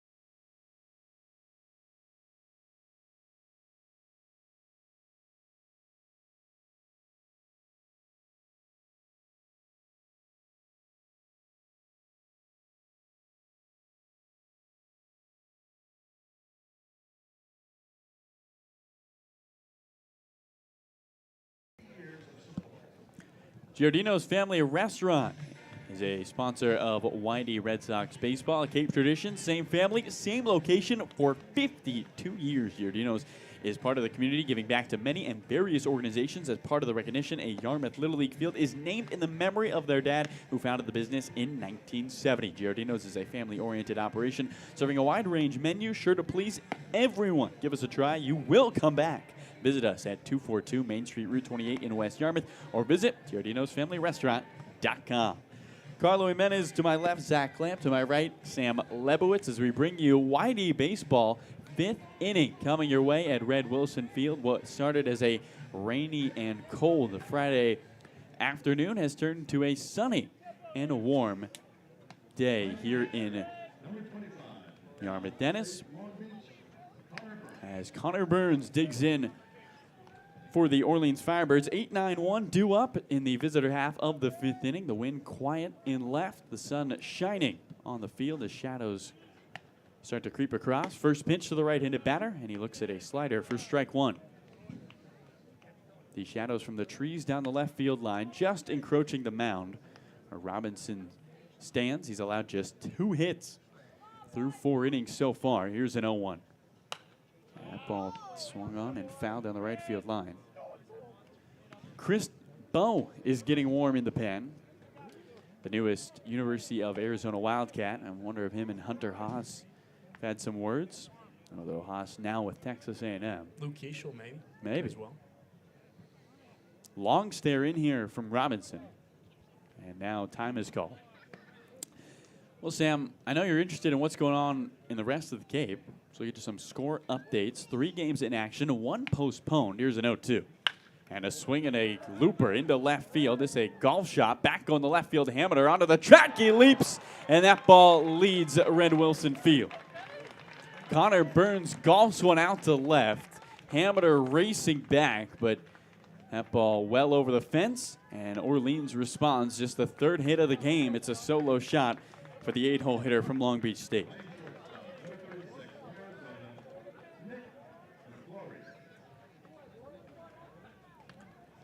Robinson now looks to the right-handed bat of Nick McClary. We'll get you the scores after this opening offering to McClary, who's playing his first game of the season with Orleans. Opening offering is a fastball that misses inside. Chatham and Katuitt is postponed to when, we're not totally sure, but that game did not start. Wareham is playing at Brewster right now. 5 o'clock start there. The Gatemen up 1-0, 0-2. 1-0 is a fastball high. 2 balls and no strikes. Falmouth and Hyannis scoreless in the bottom of the first at McKeon Park. And starting at 6:30, the Bourne Braves are visiting the Harwich Mariners. Here's the 2-0. Swing and a miss on a curveball. Count 2 balls and a strike to McClary. Go back to that home run by Connor Burns, a guy who in his collegiate career at Long Beach State in 2 seasons only has 4 homers, only hit 1 this year in 48 games. But last summer with the Wood Bats in the Northwoods League, hit 6. As McClary swings and fouls the 2-1 back to the screen. 2 balls, 2 strikes. So maybe Connor Burns just prefers hitting with the Wood Bats. Hit 6 across 47 games for Eau Claire last year. The Express. Here's a 2-2. Ground ball left side of the infield. Cole Carrick playing short for the first time this season. Scoops up. His throw a little high. Johnny Long stands tall. Reaches up to snare it. 1 away. Mike Bovey at third has seen what Burns can do with the wooden bat. Those 2 teammates with the Express last summer. Talking to Mike a little bit about it. Preseason, he said, man, Northwoods League, 72 games. It is grueling stuff. He said his shortest road trip, 2.5 hours. Yeah, it's a grind, and it's a pretty big region. They've got 4 divisions in the Northwoods League as opposed to the 2 5-team divisions here on the Cape. What's our longest drive? An hour? Maybe. Wareham, maybe. Right-handed bat of Honeyman digs in. He's looking for his first hit. 1 out, base is empty. 4-1, YD leads. As the first pitch to Honeyman bounces in the dirt before it hits the glove of the catcher, Schliger. Solo home run from Connor Burns has made this a 4-1 game. It's just the 3rd hit relinquished by Robinson. Open stance for the righty from Boston College, the 1-0. Curveball drops in. 1 ball, 1 strike. The HDMH camo unis for this Orleans team. Guess they're doing their part to try to be a part of Red Fridays. Firebirds across the chest in black. 1-1. Ground ball, foul, first base side. Long gives it a run and watches that ball stay foul. Numbers on the backside in black, outlined in white. They're sleeveless. Sam, how do we feel about the sleeveless look? Oh, big fan of sleeveless jerseys. Okay. Carl, I'm a big fan. I think that more teams should. It's more of a classic look, a 90s thing. Classic Reds jerseys back in the 90s. The Rockies for a long time, guys, with sleeveless jerseys. I think it's a great look. And I think guys, frankly, should wear more sleeveless jerseys and actually go sleeveless. Show off the guns. Why not? 1-2. And a swing and a foul straight back. Sam, we all don't have guns like you, though, to show off. You're one to talk, Carl. Come on. These guys are some of the best athletes in the world, especially at the higher levels. And, if you got them, show them off. Suns out, guns out. That's my take on the sleeveless jerseys. If you're going to commit to it. I mean, I totally agree. I would not hate to see that. Here's the 1-2 down the hill. And that curveball bounces in the dirt. 2-2 count. 1 ball, 1 out. Base is empty. 4-1. YD leads Orleans. The image that is forever burned in my head, for better or worse, is when the Cincinnati Reds went sleeveless a couple years ago. And Yasiel Puig, I believe, was the one who was pumping iron in the dugout. 2-2. This is another golf swing out to left field. The left fielder, Hammer, coming in, and he reaches up and makes the catch. And that man looked like he could play an evil character in a movie. I mean, how big his guns were. It was terrifying. Yeah, I've got a picture here. I pulled it up. Derek Dietrich and Michael Lorenzen, 2 guys who were actually pumping iron in the dugout pregame for the Reds when they were going to sleeveless jerseys. Yasiel Puig was on that team. They did that too. I mean, some of these guys are just absolutely yoked. Yeah, Yasiel Puig, that was scary. That's not a guy who I would ever pick a fight with. Derek Dietrich is huge. 2 outs, and here is the left-handed bat of Nate Furman with the bases empty. 4-1 YD leads. From the first base side of the rubber, the 1-0 catches the bottom of the zone. 1 ball, 1 strike. Sun is out. It was raining. Hard to believe an hour and a half ago, but there's more blue sky than clouds. 1-1. Swinging a blooper into right field, a base hit. Not a lot of hard contact against Robinson, but there's a 2-out single for Nate Furman as he just lifts one into right. And the visitor half of the 5th inning stays alive. Up comes Jacob Wilson.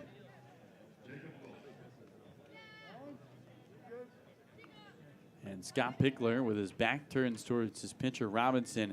This might be a situation where he's thinking, Wilson is one of the hottest bats on Cape right now.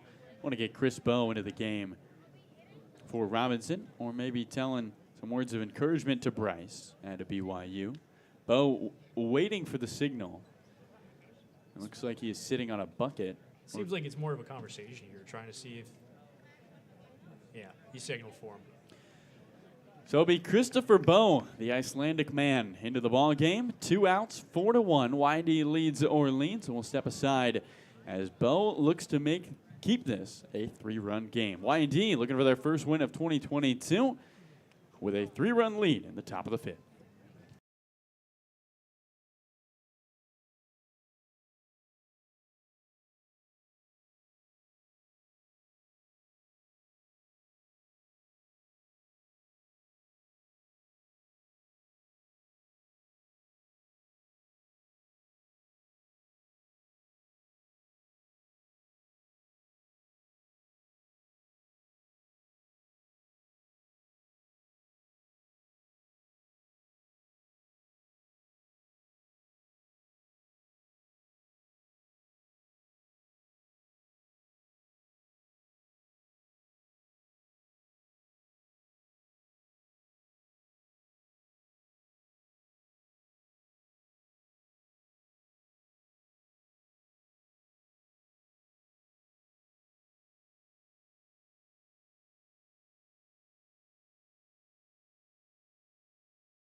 Welcome back to YD Baseball here at Red Wilson Field. Carlo Jimenez alongside Sam Lebowitz. And for the first time today, we have a pitcher out of the pen for the guys wearing white.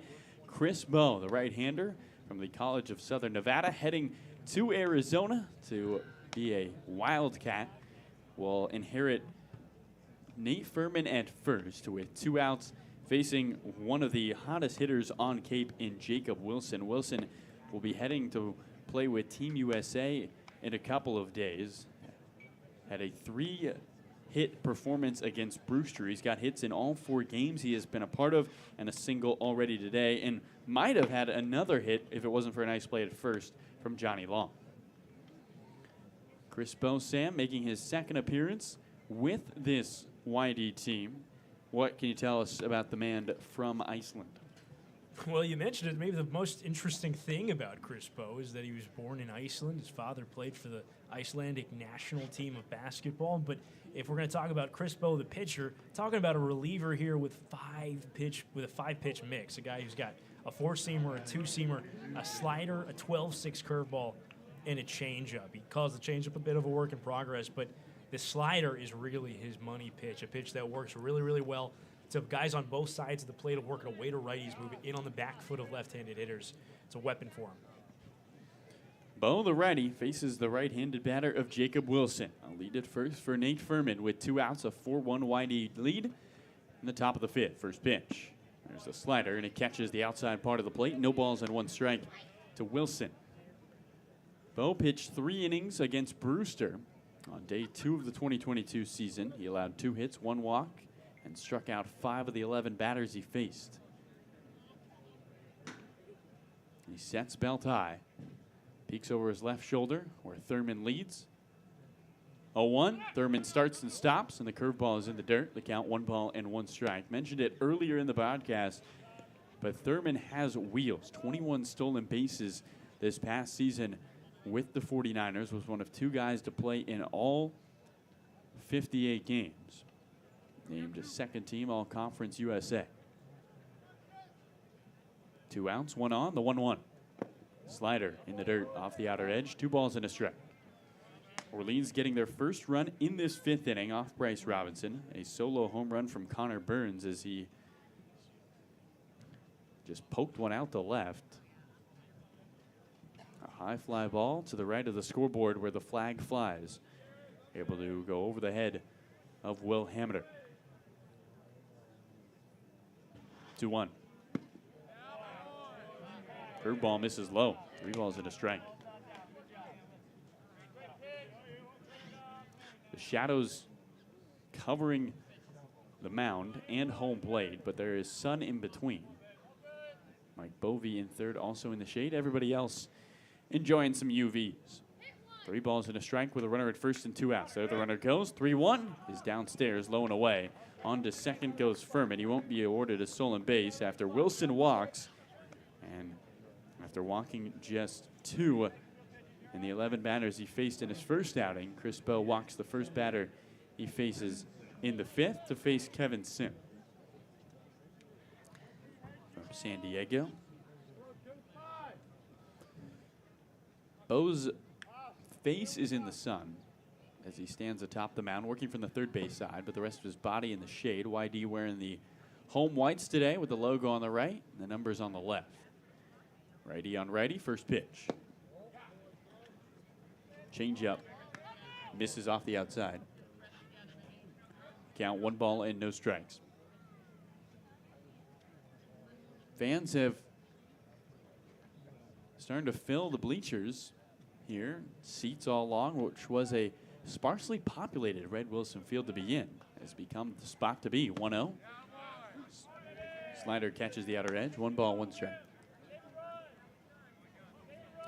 1 run, 4 hits, 1 error for the visiting Orleans Firebirds, making their first trip to Red Wilson. These 2 teams tied on opening night, 4-4 at Eldridge Park. 4 runs, 6 hits, no errors for the home team. YD on a 3-game slide, their first since 2016. 1-1. Fastball catches the edge. 1 ball and 2 strikes. At second leads Furman with great speed. At first is Jacob Wilson, who might not have great speed, Sam, but if you noticed, and what was pointed out on Twitter, according to Orleans, has Lightning McQueen cleats. For a guy who stole 1 base last year, he's got to believe I am speed. Good shout.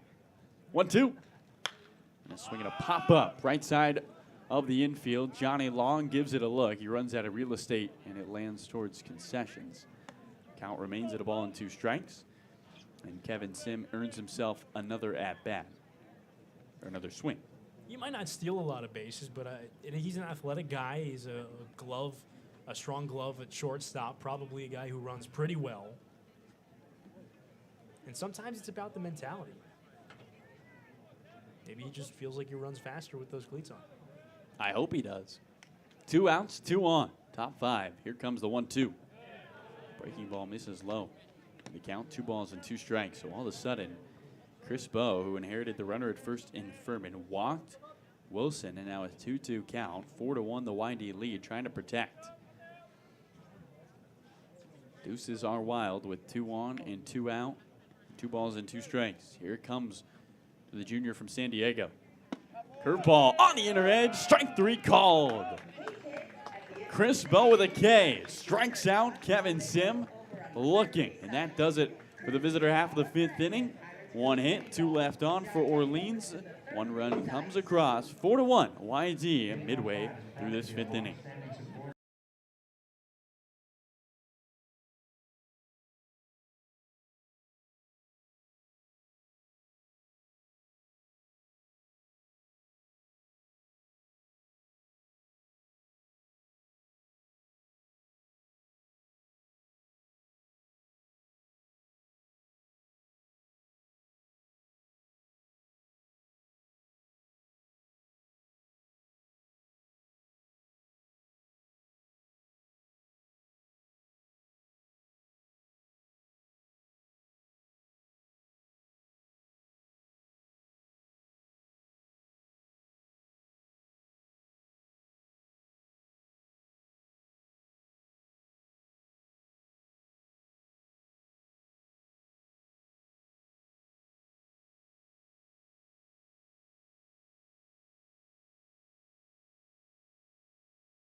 Hey fans, Devidime is the official website development company of Yarmouth Dennis Red Sox. They design and develop our website and help us with marketing to bring more fans to the game and more visitors to our website.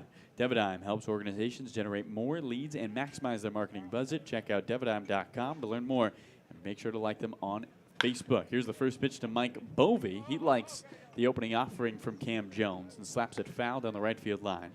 Left-handed batter, no balls and 1 strike. We're in the bottom of the 5th inning. It is 4-1, the YD lead over the Orleans Firebirds. 2 of those runs coming in the 4th. On 1 to Bovey. Mike looks at a ball high. That's Devidime, Devadigme, GM, no E.com. 1 ball and 1 strike to Bovey. Here it comes. And he breaks his bat, taps one slowly to second. On the second hop, Furman gloves it belt high. The second baseman lofts to first. Bovey retired for the 3rd time today on a ground ball. And up comes Johnny Long, who hit a home run to straightaway center his last time to the plate. Sam, you talked to Johnny before the game after his 400-foot double yesterday. And a 400-foot swing, that's a home run here at Red Wilson. Right-handed batter looks the pitch. Fastball above the zone from Jones. 1 ball and no strikes. 4-1 the lead for the Red Sox, looking for win number 1 this year. 1-0. Slider catches the outer edge. 1 ball, 1 strike. Yeah, Johnny Long is just too good to be kept down for as long as he was. 1-1, grounded foul down the 3rd base line, just to the left of the bag, in between Scott Pickler, who's there at 3rd, and the 3rd baseman, Jacob Wilson. Both of them in the shadows. Guy who Finished his season hitting almost 500 over the last 2 weeks, hit 311 for the year. Good hitter in his freshman year only. 1-2. In the dirt on the changeup. And the count, 2 balls and 2 strikes. And I'll tell you what, sometimes when a guy gets off to a struggling start, but he's that good, all you got to do is barrel one up and they'll come. 2-2. He takes ball 3 on the fastball below the zone. 3 balls and 2 strikes. Base is empty, 1 out, bottom 5. Well, if you tuned in for first pitch and then you're just tuning in now, no, this is the same game and it's the same day.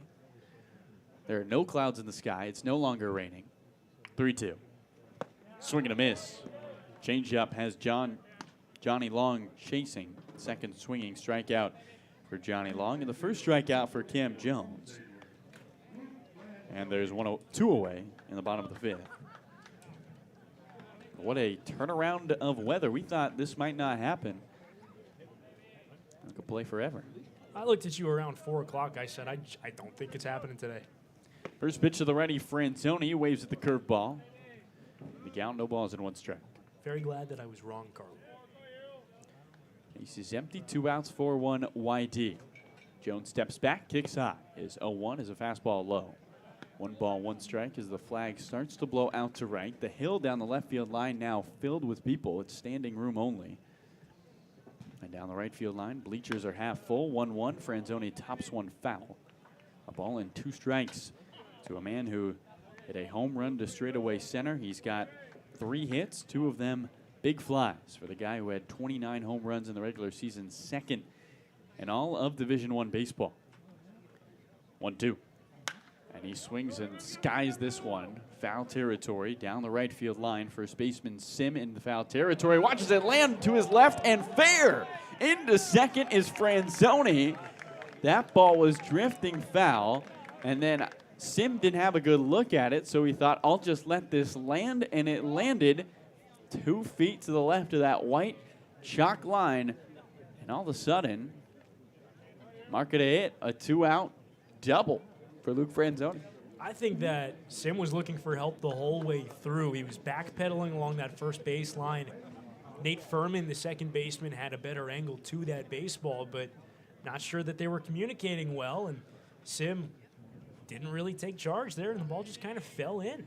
So Luke Franzoni is now a triple away from the cycle, and here is Caden Connor. Left-handed batter with Cam Jones aboard their mound. A runner in scoring position.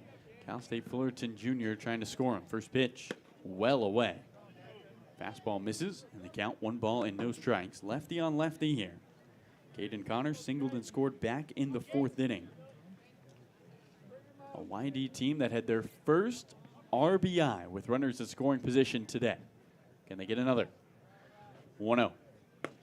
Slider misses off the outside. 2 balls and no strikes. Caden Connor picking up his 3rd hit and 15 at-bats. A guy who this past season, Sam, added a whole lot of power. He just had 12 doubles his freshman year. This past year was a different story. 2-0. Strike at the bottom of the zone. 2 balls and 1 strike. 14 doubles for Connor. 2 triples and 4 home runs. Added a whole bunch of power. Respectable slugging at 460. Still something I'll probably look to get even higher.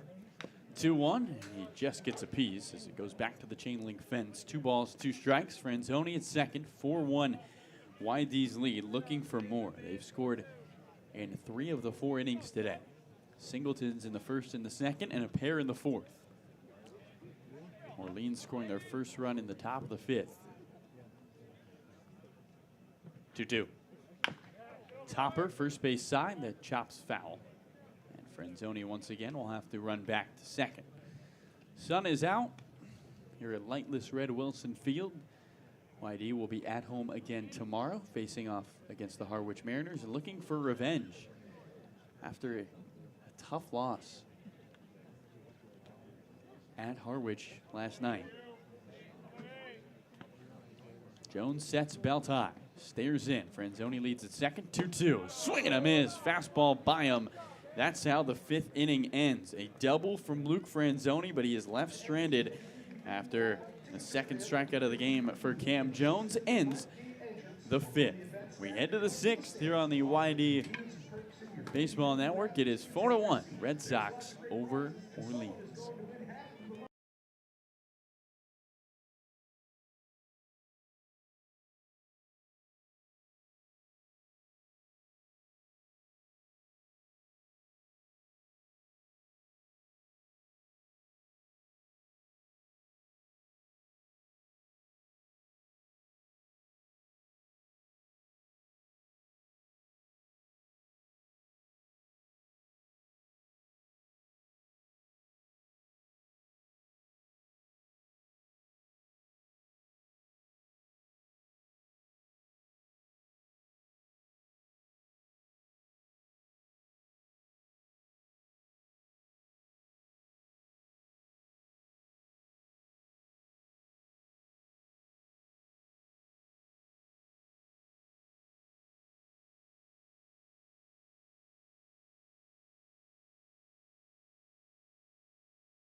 We welcome you back to Red Wilson Field as Luke Keeschel digs in to begin the top of the 6th inning, facing Chris Bow, righty on a righty. Keeschel, the newest Arizona State Sun Devil. The bat above his head, first pitch down the hill to him, and he looks at a breaking ball that misses inside. 1 ball and no strikes. Might have been the slider there from Bow. Trying to come on the front side.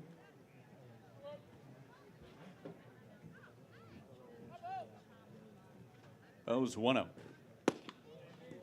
Slider misses low and away.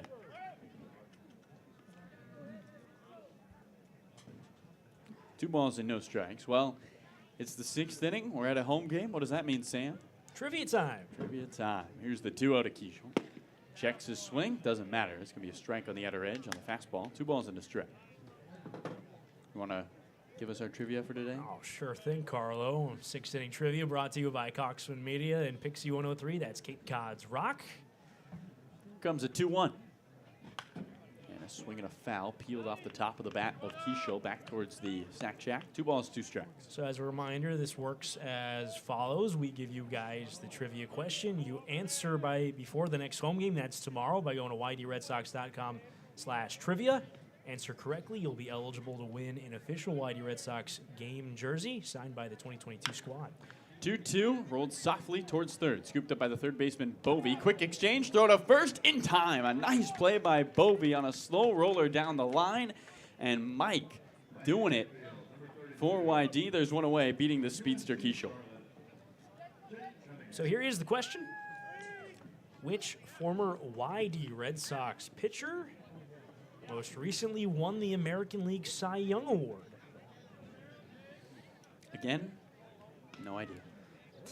You got to brush up on your Red Sox history. Pretty big name, Red Sox history, if I think so, if I'm correct.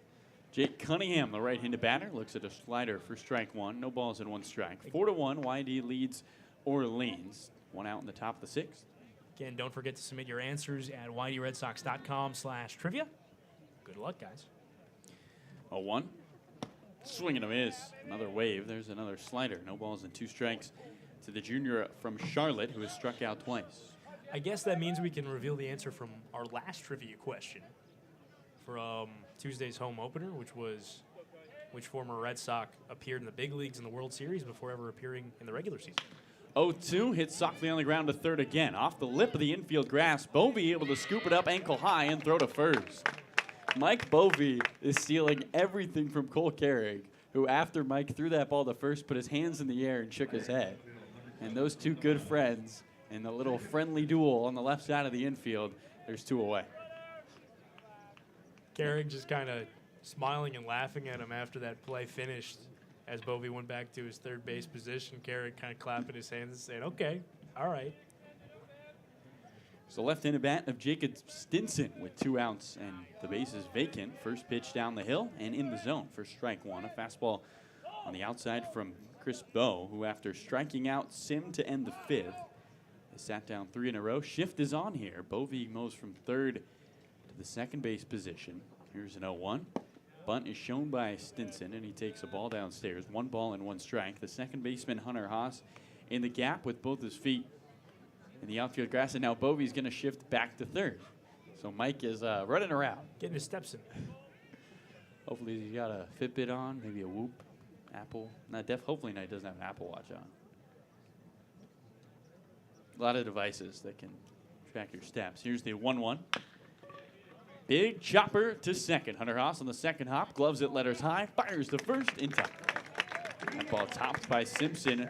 3 up, 3 down, all on ground balls. 2 to third and 1 to second. And that's how the visitor half of the 6th ends. Sam, I'm waiting for that trivia question answer. Okay, of course. From last time's trivia, the answer to the question, which former Red Sox pitcher is the only pitcher in baseball history to pitch in the World Series before the regular season, it'll be Rays left-hander Shane McClanahan.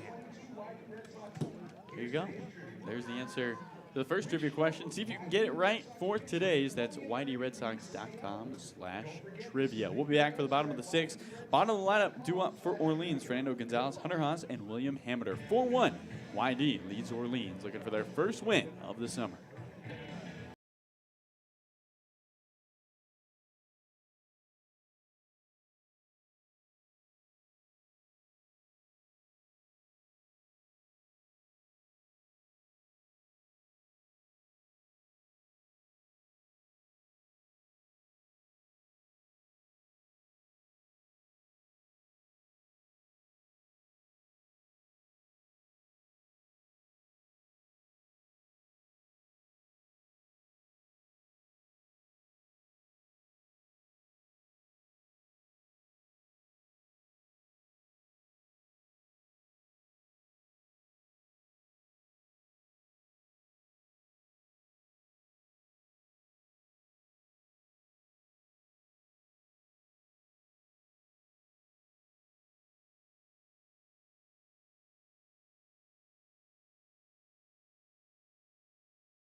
Carlo Jimenez with you here next to Sam Lebowitz and our producer, Zach Clapp. We head to the 6th inning. Don't forget, no summer in YD Red Sox Nation would be complete without our youth baseball clinics, where boys and girls ages 5 and up can learn the game of baseball and the importance of sportsmanship. Kids get to master in the fundamentals of the game and sharpen their skills in a fun baseball camp taught by Coach Pickler and the future major leaguers on our roster. For more information, go to ydredsox.com/clinics. This year's youth baseball clinics are proudly sponsored by the Salty Dog Group of Keller Williams Realty, MP Sports Card, and Giardino's Family Restaurant. The Yarmouth Dennis Red Sox and all of the kids thank you. Bottom 6 coming your way. Fernando Gonzalez due up and a new pitcher on the mound for the Orleans Firebirds. It is Tommy Hopfe, the Bakersfield native in California and Fresno State pitcher. Right-handed batter looks on towards the righty, Gonzalez. 4-1, YD leads Orleans. First pitch, Gonzalez watches a slider catch the edge. No balls and 1 strike. Hopfe pitched once before, and it was against this YD team, a 1. Fastball catches the edge. No balls and 2 strikes. He went an inning and 2/3, gave up 3 hits, struck out 2, and walked 1. Hopfe working from the first base side of the slab, 0-2. Gonzalez protecting the plate, reaches for 1 and taps it foul.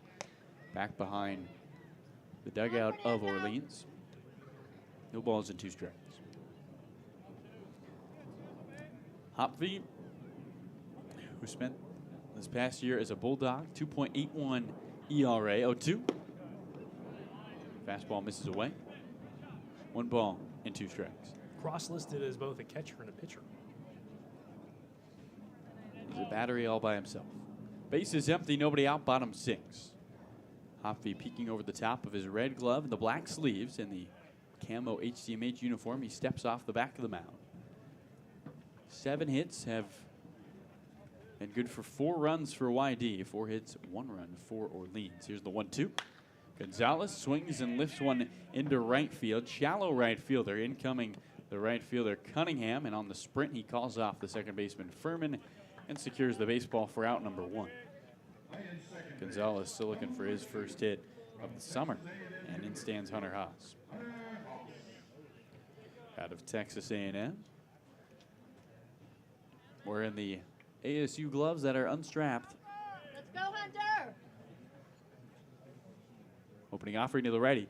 And he swings and cranks one down the left field line. That's a fair ball. Haas hits the bag at first, heading for second. The ball is scooped up in foul territory by Stinson as Haas is into second standing.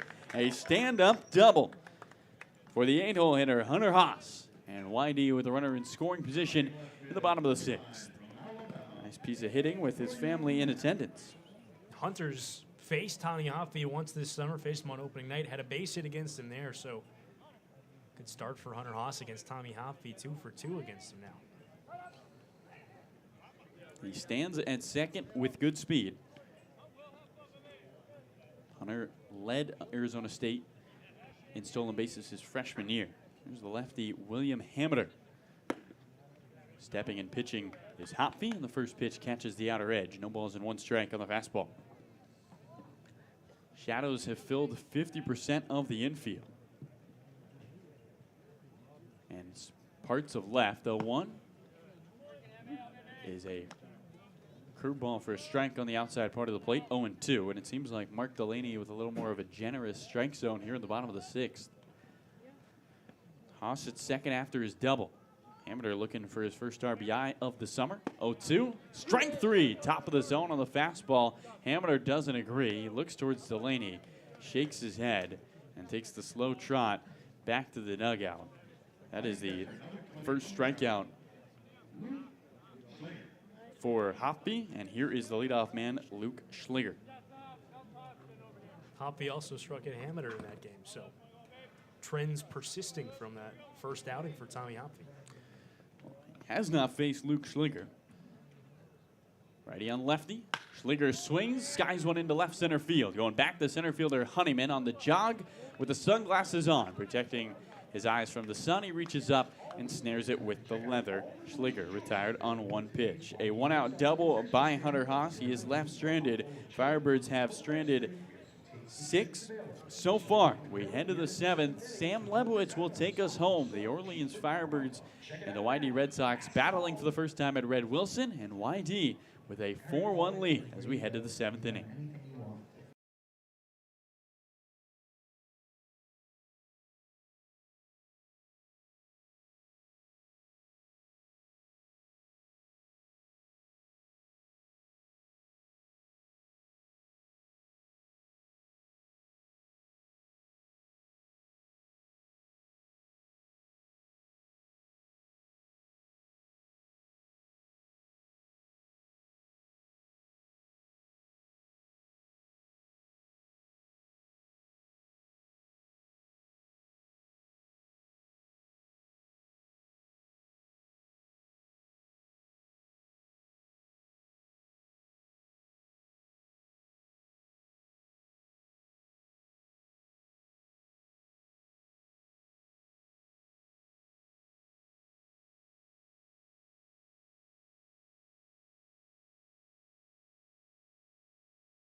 Folks, the all-time Cape Cod Baseball League managerial wins record is 539 wins. Coach Pick has 534. That's 6 away from breaking the all-time record, solidifying his spot in the history books. So join us for upcoming games and enjoy the road to 540. Chris Bow back to the mound here in the top of the 7th. And the first pitch to Connor Burns, a swinging strike. Sam Lebowitz alongside Carlo Jimenez here at Red Wilson Field on what's turned into a beautiful night for baseball. All the clouds from the sky have dissipated. A 1 to Burns, swung on and missed again. 0-2. The Red Sox lead 4-1. It'll be Burns, Nick McClary, Travis Honeyman, 8-9-1 for Orleans here in the 7th. So Red Sox looking for their very first win on the 2022 summer season. 0-2 coming home. On the outside corner, strike 3 called. Got him with a fastball. 3 pitches, 3 strikes to Connor Burns. There's your first out. First strikeout, second rather, for Chris Bow, who's now into his 3rd inning of work. Came on with 2 out in the 5th in relief of Bryce Robinson, who threw 4 2/3, giving up 4 hits, a run, walked 1, struck out 5. First one to Nick McClary is a strike down the middle, of fastball. The shadows from the tree line along the third baseline behind the dugout have started cascading over the infield. Mike Bogey and Cole Carrig on the left side in shadow, everyone else in sun. 1-1 is line foul right side. Everyone else in sun except for the pitcher's mound at home plate. Is the entire trail from the mound, 60 feet 6 inches away from home, is in shadow. The ball not leaving that shadow on its way to home plate at all. But the entire outfield on the right side of the infield still in sunlight. 0-2 home. Chopped over the mound, charged by Carrick, plays the long hop, fires to first in time. 2 down. And that's the second time McClary's grounded to Carrick, 0-3 overall. Back to the top of the order we go. And Travis Honeyman, who's 0-3. He's struck out, he's grounded out, he's flied out. Cole Carrick put his whole body into that throw. He gunned one. Well, we've seen the arm from Carrick, mostly when he's been playing center field. This is his first start as an infielder in this game, but he played mostly in the middle of the diamond on the infield for the Aztecs this year. But primarily been a center fielder for the Red Sox this summer. He's thrown a runner out at home plate from straightaway center. Showing off the arm a little from the 6-hole. First one to Honeyman, taken upstairs. Nobody warming in the Red Sox bullpen here with 2 out and none on in the top of the 7th. A few minutes after 7 Eastern Standard Time here in Yarmouth. 1-0, foul back. Weren't even sure we'd get a baseball game in today as thunderstorms threatened the area for that late afternoon time period in which we started, but we got underway just a few minutes after 5 o'clock here. Never were officially in rain delay. 1-1 to Honeyman. Lifted foul on the right field line and out of play, and it's 1-2.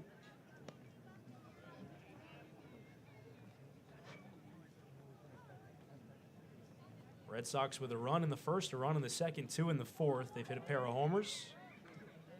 Luke Franzoni and Jonathan Long both going very long to straightaway center, each of them. Honeyman in open stance. And a 1-2 to him. Just missed down and away, a fastball. Boxed around by Schlegel. 2 out, none on here in the 7th. Nice crowd on hand who weathered the little bit of rain that we had. Now, bleachers pretty nicely filled up. 2-2. Poke towards right center field. Over goes Caden Connor. He'll play it on a hop, and it goes on by him and goes to the wall. And it's going to be a 2-out double for Travis Honeyman, his first hit of the game. As he just got one by Caden Connor, who might have taken a poor route to that one. But no real threat for that third base with the center field fence only 352 feet away in center. Goes as a double for Honeyman, may have been one regardless. If we're at Orleans, that might be an inside the park home run. Ball roll 430 feet to straightaway center. Instead, it goes as a 2-out double. And a chance for Orleans with 2 out, and Nate Furman, the batter. Furman's 1 out of 2 with a walk. He's also singled. That was his last time through. First one coming to him, left-handed hitter, takes one on the outside corner, a strike. It's the 5th Orleans hit.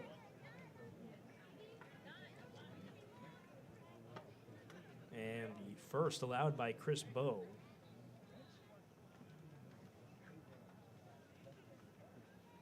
Right-hander sets above the belt. Out of the stretch with a runner on second. And I'll check in at second on Honeyman, who is dancing off the bag. No throw. Cole Carrick gives him a thumbs up. Hey, if Carrick was on the bag there, Honeyman's out. We're going to the bottom of the 7th inning. Instead, we'll reset with an 0-1 count. Shorter lead this time, 0-1 home. Breaking ball missed down. Bent around the strike zone.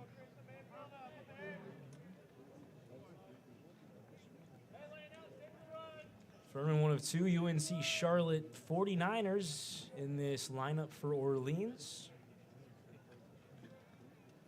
Trying to cut into this Red Sox lead. 1-1 home. Missed away a fastball.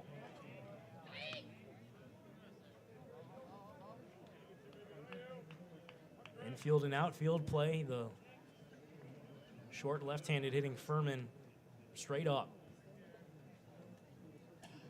Outfield may be shaded a hair towards right. 2-1.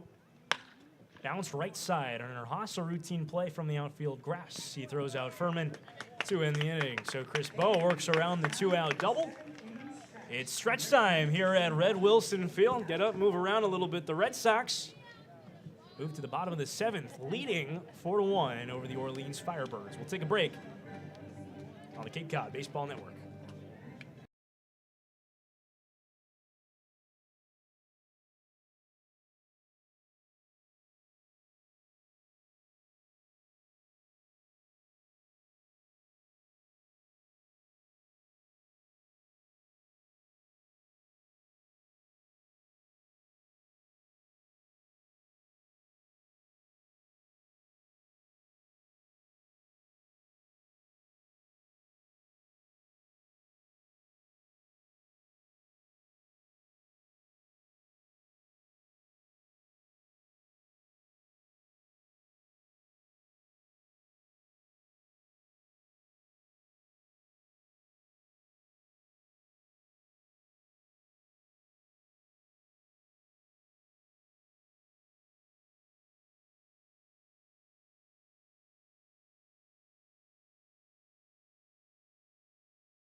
Welcome back to Red Wilson Field as the Red Sox will look to tack on to a 4-1 lead here in the bottom of the 7th. Cole Carrick, Mike Bovey, Johnny Long. That's 2 through 4 in the Red Sox order.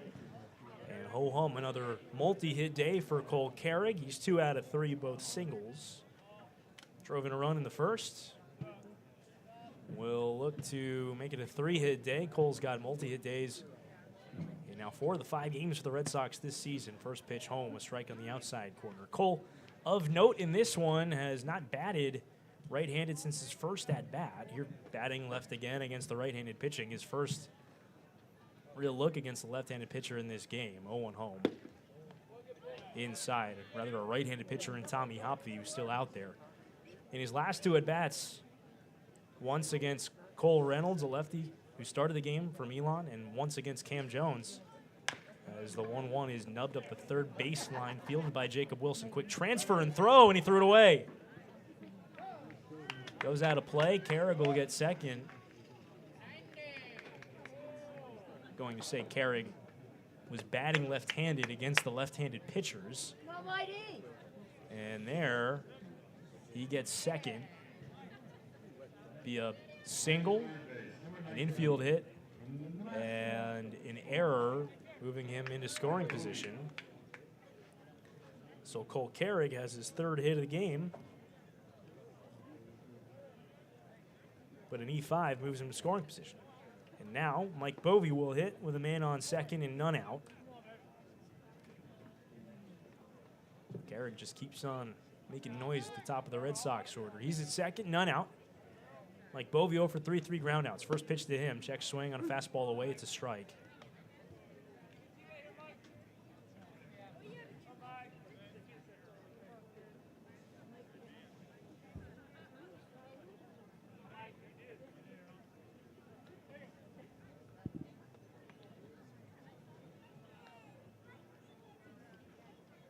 Oh, 1. Strike inside corner fastball. Let's go, Mike. Count goes to 0-2 on Bovey.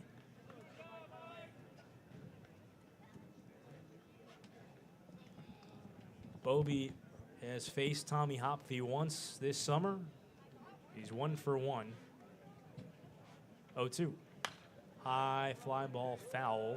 Out of play left side. Out towards the parking lot. Third time today, Bovey's come up with Carrig at second base. Twice grounded out to second, once to short. Did Mike Bovey. Facing an 0-2 count here. Hopfe deals. Pulled right side, fielded by the first baseman, Sim along the line. He'll go to the bag in time.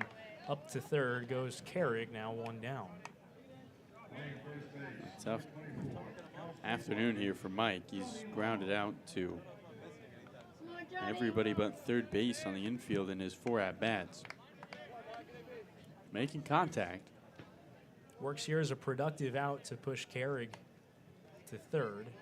With 1 away, the infield for Orleans comes in, trying to prevent a 5th Red Sox run from coming home. It'll be Johnny Long, the hitter.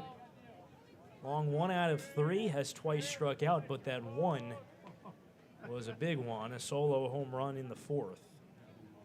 First one home comes inside.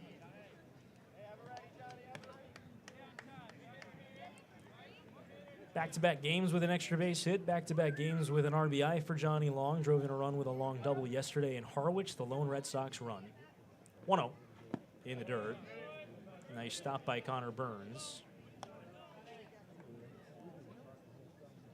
Infield in, outfield still playing pretty deep on Long, so lots of space in front of outfielders for something to drop in.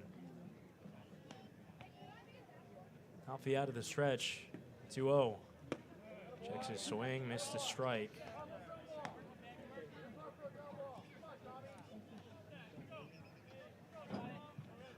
First baseman Sim playing pretty far off the first baseline. 2-1. Swing and a miss. On a pitch running in. Yeah, Long had a terrific year at Long Beach State, but one of the areas he struggled with striking out, 48 strikeouts, was second on the team. He's already got 9 so far through 5 games this season. Including twice today so far. Needs to make contact here. On a 2-2. Away. Count runs full. Like you went to the slider there. Crowd here at Red Wilson Field is perked up a bit with the runner on third and less than 2 out. On a sunny evening here in Yarmouth.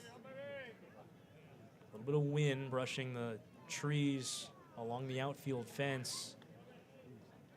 A little towards right center. Flag is pretty still though. 3-2. In there, strike 3 called. Got him with a fastball. Connor Burns pumping his fist as he tosses that one back to Tommy Hopfe. It's the 2nd out and the 3rd time that Johnny Long has struck out today. It keeps Cole Carrig on at 3rd with 2 out here. Burns will go out to talk to Hopfe and game plan how they want to approach Luke Franzoni, who has had the best day of any Red Sox hitter. A homer, a single to left, a bloop double to right. Well, you want to talk about a hard ballpark to get a triple in. There's really no triples alley here at Red Wilson Field, with center fielder being as deep as 352. Might take someone diving for something in a gap to give Luke enough time to run something out. If he wants a chance at a cycle, first one home. Check swing foul, first base side. Franzoni faced Tommy Hopvey on opening night and struck out. Has not yet faced him today. Hopvey working his second inning of relief. 0-1. Slider outside corner, a strike. So a quick 0-2 count on Franzoni. Red Sox got the leadoff man in a scoring position immediately. Cole Carrig singled and advanced to second on error. 0-2. Down the middle, strike 3. Got him looking with a fastball. So back-to-back looking strikeouts for Tommy Hopvey. Strand Cole Carrig on at third. And at the end of 7 here at Red Wilson Field, the Red Sox leading the Orleans Firebirds 4-1 here on the Cape Cod Baseball Network.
Welcome back to Red Wilson Field. Here, top half of the 8th, Red Sox lead the Firebirds 4-1. Some changes for the Red Sox. Chris Bowe will remain out on the mound for the Red Sox, but some new faces on the infield behind him.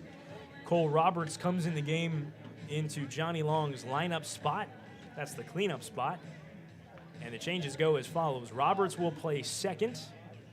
Sliding from second to short is Hunter Haas. Sliding from short to center is Cole Carrig, and sliding from center to first base in replacement of Long on the infield is Caden Connors. So the only change on the lineup card is Roberts for Johnny Long, but the Red Sox shuffle their defense behind Chris Bowe. It'll be 3-4-5 for Orleans against Chris Bowe here in the 8th inning, with Jacob Wilson, Kevin Sim, and Luke Keeschel. Sam Lebowitz alongside Carlo Jimenez here in the Cape Cod Baseball Network. Red Sox vying for their first win of the summer of 22. They lead here in the later stages 4-1. Orleans trailing by 3 with 6 outs to play with. And Chris Bowe, the right-hander, dealing to Jacob Wilson a strike, a fastball down the middle. Wilson today, a single, a ground out, a walk. The excellent GCU infielder who's been invited to represent Team USA in the coming weeks, vying for a spot at their final summer roster. 0-1 home is lined foul hard down the right field line. Golden Spike semifinalist with big league bloodlines. His father Jack, an infielder, for 12 seasons in the majors, most notably with the Pirates, where he spent 9 seasons. And that's Jacob Wilson's favorite professional team, the Pirates. Tough goings for them these days. 0-2. Poked along the first baseline. Connor will watch it go foul. It remains 0-2.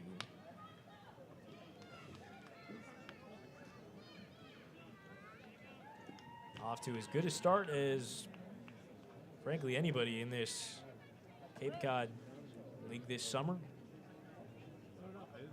Came into the day hitting .455. 0-2.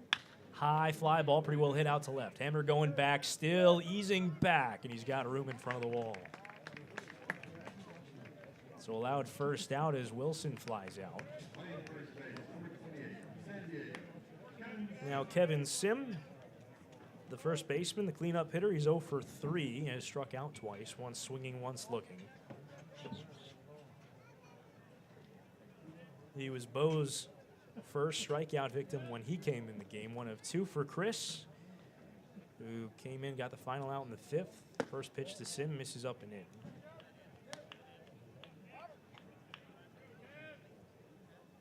It's worked 2 2/3 overall now of scoreless relief. 1-0 to Sim. Breaking ball over his head, just didn't break. Goes to the backstop. 2-0 to Sim.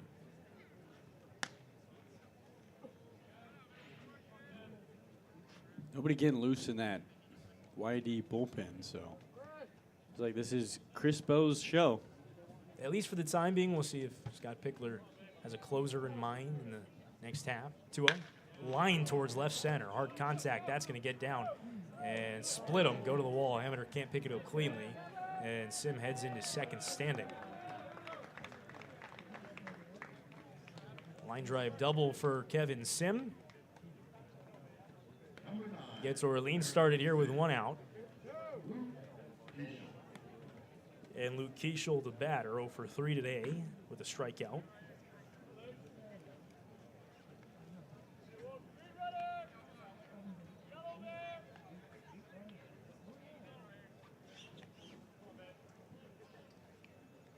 Another right-hand hitter for Chris Bo to face. First double of the year there for Kevin Sim. He's on at second with 1 out. Being held on a tad by Cole Roberts. First one home. Breaking ball drops in a strike. So movement now in the Red Sox bullpen after the double. It's Owen Hackman starting to get loose, the right-hander out of Loyola Marymount, who looks strong in his first outing this summer.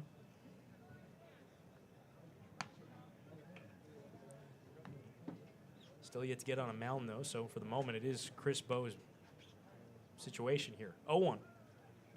Line foul right side and out of play. Count goes to 0-2. Red Sox leading 4-1 here. Home top half of the 8th inning at Red Wilson Field. Kevin Sim doubled with 1 out. That's where we stand. An 0-2 count on the newest ASU Sun Devil, Luke Keishel. Open stance, deep crouch, 0-2 home. Line towards right, it's going to drop in for a base hit. Couple hops in front of Franzoni. They're going to hold Sim up at third base. So back-to-back hits here for Orleans. Puts runners at the corners against Chris Bo. With only 1 away, tying run will come up to the plate here in the 8th inning in the form of another right-hand hitter, Jake Cunningham.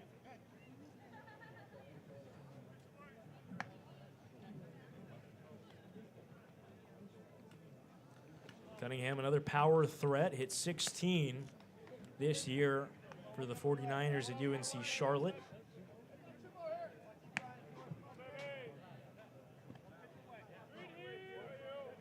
Big right-hand hitter.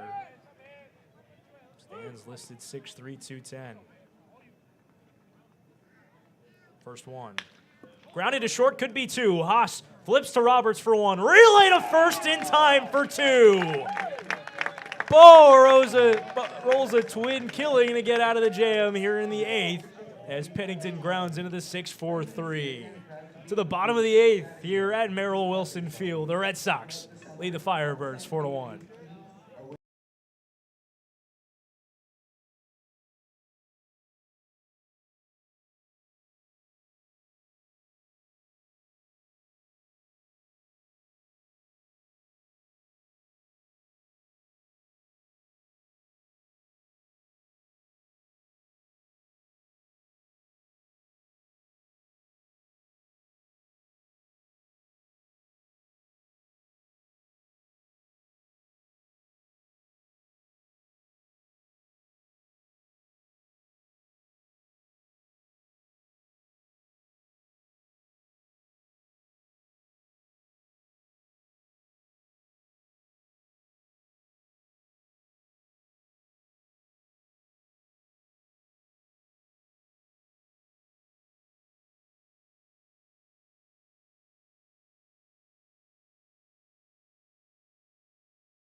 Red Sox baseball once again brought to you by Cape Cod Veterinary, T-Mobile, Massachusetts State Lottery, and MP Sports Cards. Bottom 8 here at Red Wilson Field. Last chance for insurance for the Red Sox as they lead 4-1. Sam Lebowitz alongside Carlo Jimenez here on the Cape Cod Baseball Network. Caden Connor, Fernando Gonzalez, and Hunter Haas for the Red Sox in the 8th. Looking to tack on to a 3-run lead here en route to their, hopefully, first win of the season. Caden Connor, first pitch, takes low. Red Sox came into the day winless in their first 4 tries. The first Red Sox team since 2016 to start winless in their first 4 games. Being to buck that trend here. 1-0. This one misses low. Another fastball from right-hander Tommy Hopfe, who's in his 3rd inning of relief for Orleans. He's given up 2 hits, but no runs in his 2 innings. Second appearance of the season, both against the Red Sox. 2-0 to Connor. Lifted foul, backing out of play. Chris Bowe has looked strong for the Red Sox. Scoreless relief, helped out by a double play ball in the last half inning. Working out of a runners at the corners and a 1-out jam. 2-1 to Connor. Line shot, caught it short at a leaping play by Nick McClary. Used all of his 5'9" frame to get up on that one. Split the legs, too. It was almost like the Jordan pose. Went up and snared it. That was impressive. Looks like we'll get a pinch hitter here for Fernando Gonzalez. It's going to be Carson Wells, the USC outfielder, who's seen little playing time through the first week of the season for the Red Sox, but he will bat now with 1 out. Gonzalez finishes his day 0 for 2 with a sacrifice. Gotta imagine that means Schligler is going to be behind the plate for the 9th.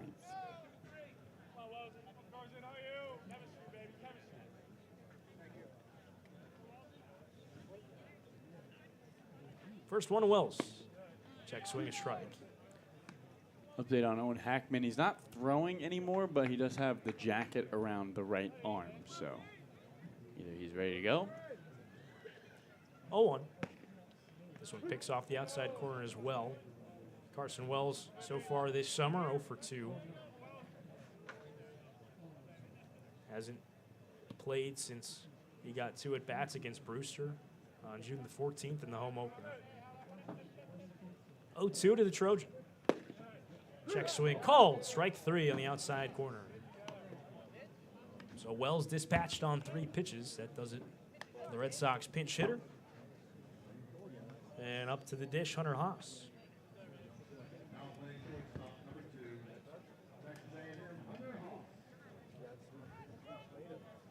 The 9th strikeout for Orleans pitching. And the 4th for Tommy Hopfe.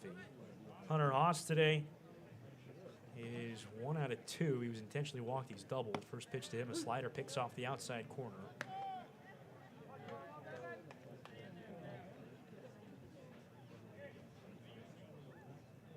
Haas has now hit safely in 4 of the 5 Red Sox games. 0-1, skips in.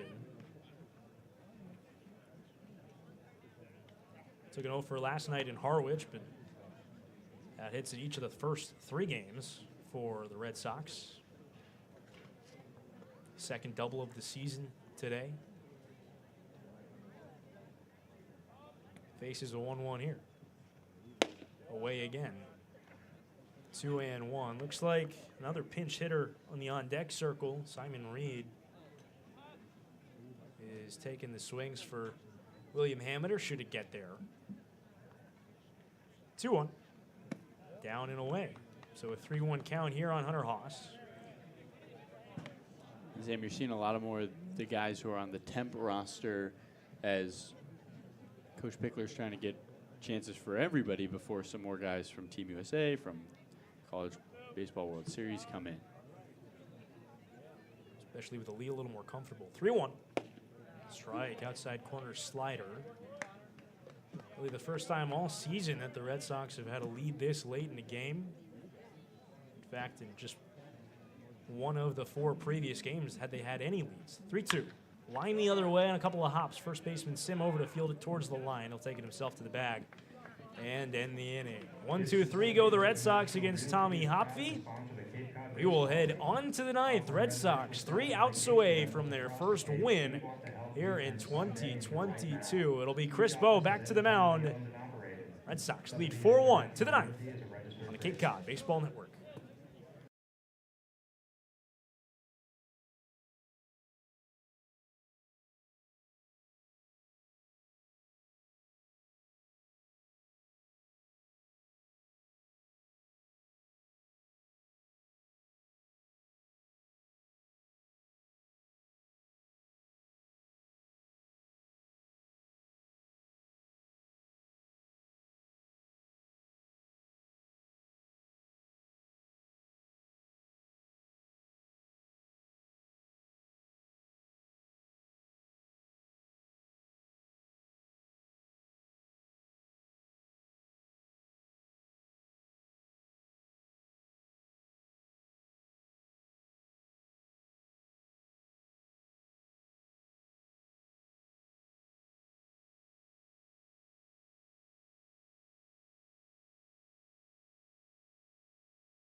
Back here at Red Wilson Field for the 9th inning, Chris Bowe back to the mound, working with a 3-run lead.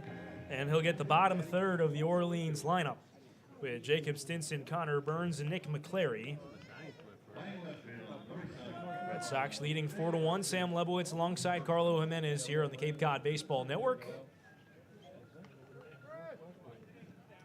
As Chris Bowe looking to finish the Red Sox first win of this season. First one here to Stinson, a breaking ball that misses low.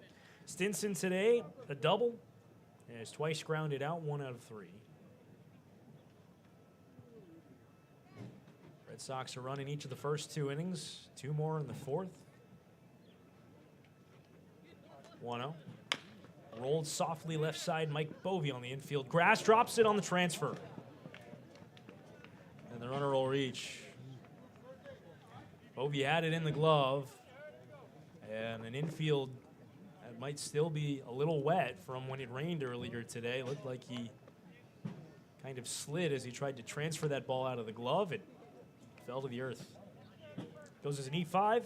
A leadoff runner aboard for Orleans, which is exactly what they needed in this 3-run game. Connor Burns, who is the only productive swing so far today for Orleans, bats. Firebirds catcher homered in the 5th. That's their lone run. So Bowe will work out of the stretch here. First one coming to Burns, comes up and in for ball 1. Has otherwise been hit by a pitch and struck out. Chris Bowe came in relief of Bryce Robinson, who worked the first 4 2/3, gave up a run on 4 hits, a walk, 5 strikeouts.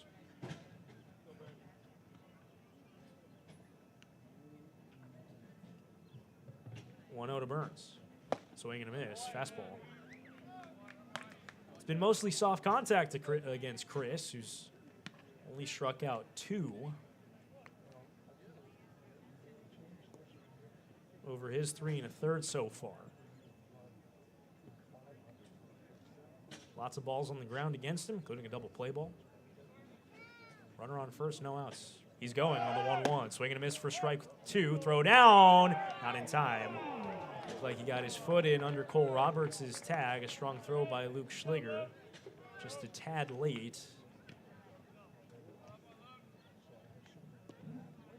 It's a 1-2 count.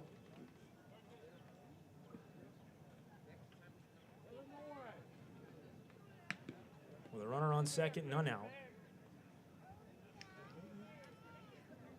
First stolen base of the season for Jacob Stinson.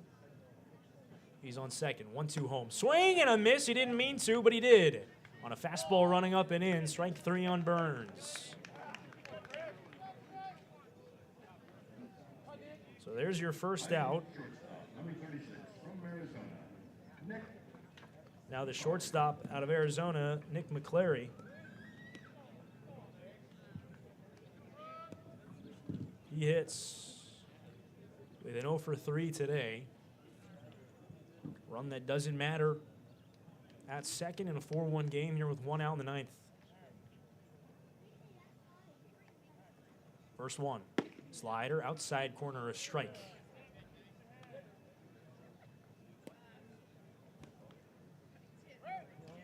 Clary, the defensive-minded shortstop out of Arizona, making his first appearance for Orleans this summer in the 9-hole of their order.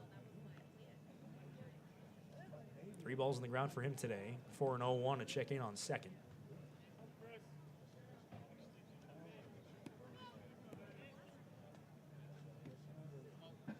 For a Red Sox team that has had a hard time scoring runs today, a 4-run output feels very, very welcome. A 1 home. Rolled to third. Bovee fields it fair behind the bag. Long throw to Makey, makes it. There's your second out. No 1 error for Bovee, but other than that, he is impressed so far. Couple of nice plays at the hot corner. And YD 1 away from win number 1. Red Sox an out away from getting Coach Pick to win number 534, which would put him 4 away from tying the all-time Cape Cod Baseball League record. 1 out to get. Travis Honeyman, leadoff hitter for Orleans, will hit.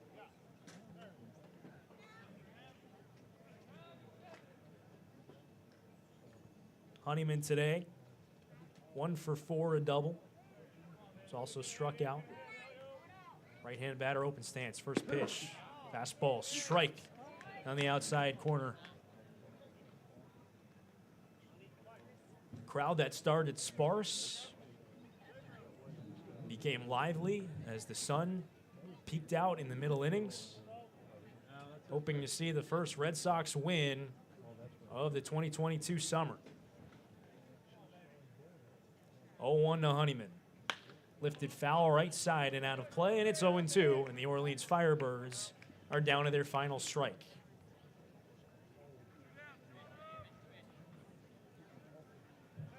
Chris Bowe trying to lock it down in relief of Bryce Robinson, who worked the first 4 2/3. Bowe has been on the mound ever since then. He's been excellent in relief, has allowed just 3 hits.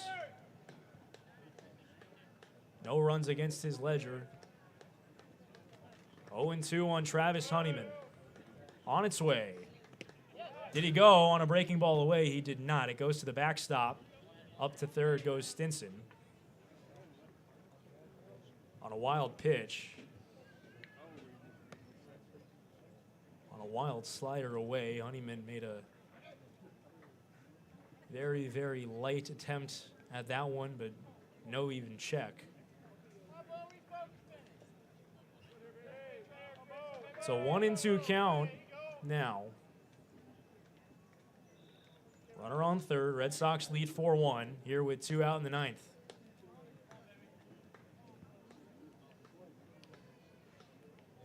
Honeyman back in the batter's box. Bowe sets above the belt. 1-2 home. High fly ball, pretty well hit out to left. Hammer going back, a long way back, forget it. Travis Honeyman with a long 2-run homer to straightaway left.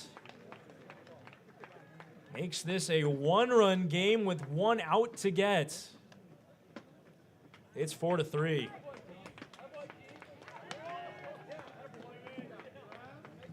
Honeyman's first of the summer. Not over just yet.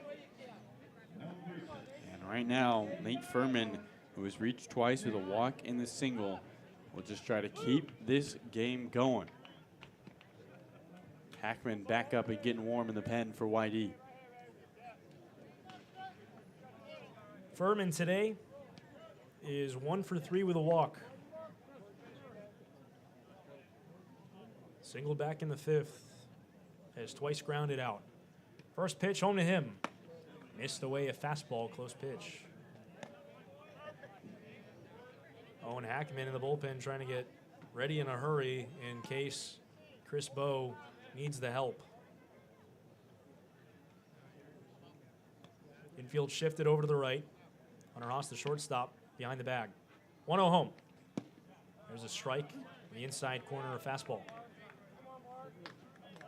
Red Sox lead now 4-3. They led 4-0 and 4-1 up until just a moment ago, as Travis Honeyman's 2-run homer here with 2 out has made this one a little more nerve-wracking for Chris Bowe and Coach Scott Pickler. 1-1 home. Down and in at his feet.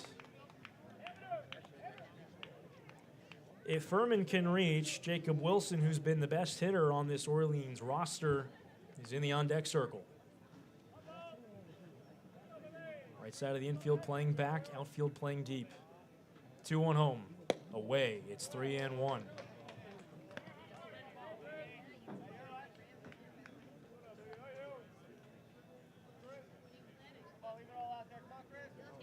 Bowe trying to compose himself and work back in this count. 3-1 on Nate Furman, left-hand hitting second baseman.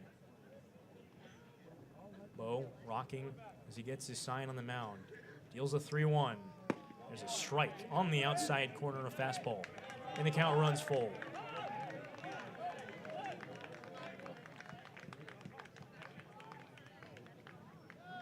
Bovee moves over in the shift. He replaces Haas, who slides back to his normal shortstop spot. Bovee will play behind the second base bag. Crowd comes to their feet here at Red Wilson Field. Red Sox a strike away from their first win of the season. 3-2 home. Rolled foul right side. We'll do it again. The outfield still cascaded in sun here. Just about 7:45 here in Yarmouth, Massachusetts. Infield shifted around right. Bases empty, 2 outs. Red Sox lead by a run. Bowe takes a deep breath. 3-2 home. Missed away for ball 4.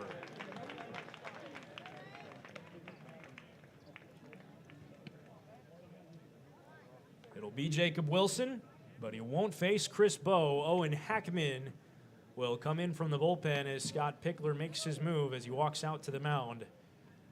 We'll introduce you to the new right-handed arm for the Red Sox when we come back. Red Sox leading 4-3, the tying run on at first with 2 out here in the 9th inning. We'll be right back.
Welcome back to Red Wilson Field here with 2 out in the 9th inning. Red Sox leading by a run. A new pitcher here with a man on first base is Loyola Marymount's right-hander Owen Hackman.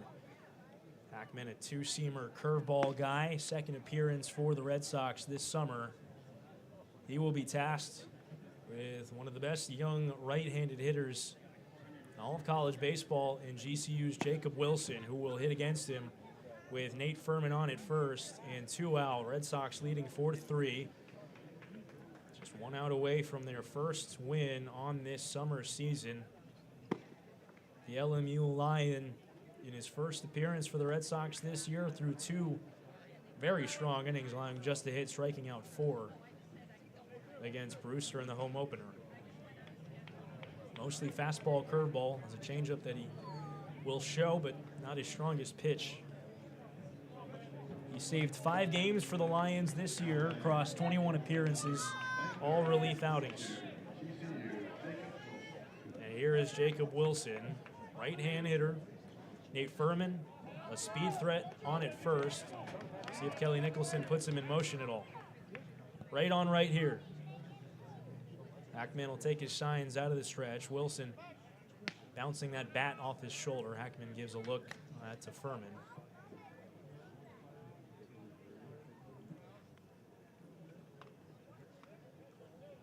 Wilson, the third baseman for Orleans today, a hit and a walk in 4 trips to the plate. Another check on Furman, who is a threat to run.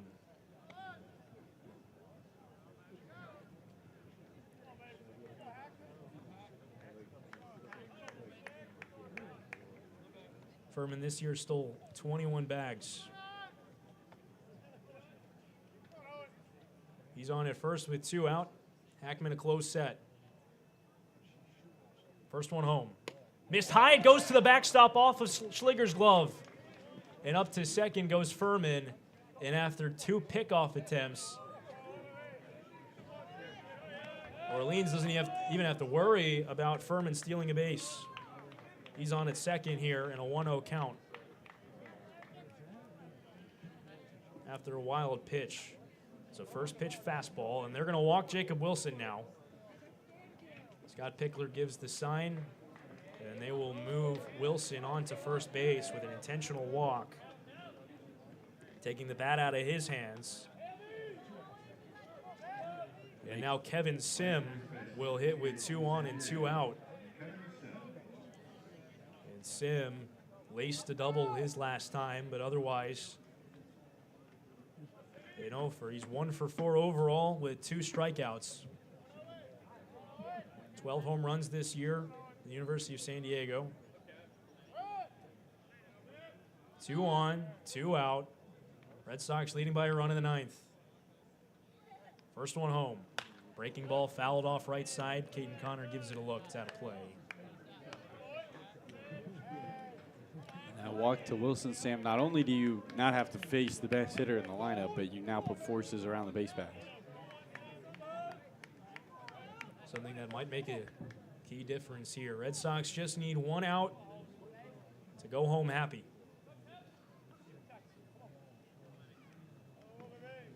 They're sweating this one out.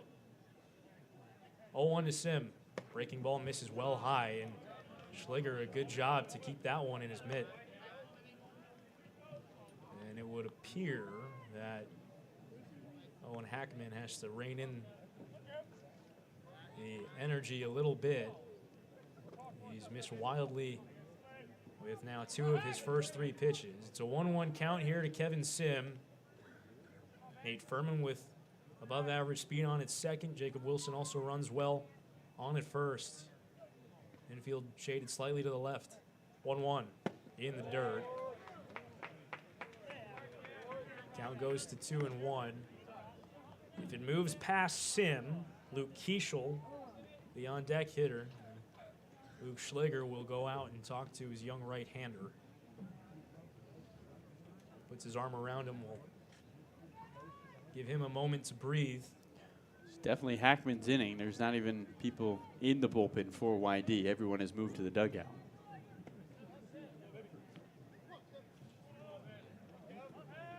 .68 earned run average this year in his sophomore season at LMU. in 43 2/3 innings. Decreased his walk total from his freshman year. Successful year. 2-1 to Sim. Missed away a breaking ball. Closer pitch. Count goes to 3-1 on Sim. Sun starting to set here in Yarmouth, Massachusetts. 7:52 your Eastern time. The rain cleared up after about the second or third inning. Gave way to sunshine and blue skies.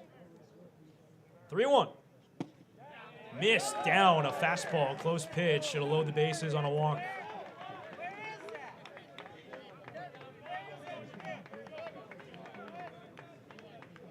Mark Delaney said low. Kevin Sim gets first base on a free pass. Luke Keischel will hit. The bases are loaded with 2 out.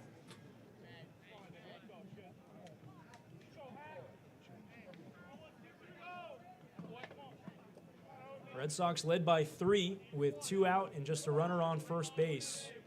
Travis Honeyman homered to get this game closer. A walk brought in Owen Hackman, an intentional walk, and then a second walk loaded the bases. Red Sox still lead by a run. Keischel today, 1 for 4 with a single. That was his last time through. First one home. In the dirt, skips in to Luke Schliger. A fastball. Hackman wearing the stirrup socks. Staying 6'1", 170 from Los Angeles.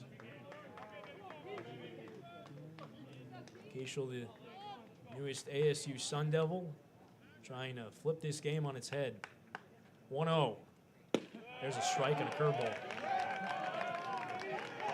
Hackman, you mentioned it, Sam. He had good command this past year at LMU. Just 12 walks in his 43 2/3 innings of work.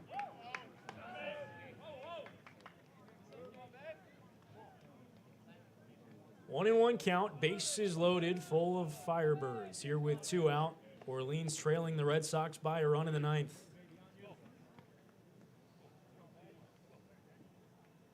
One home. That one just off the outside corner. They say he didn't swing on a check swing. 2-1 count.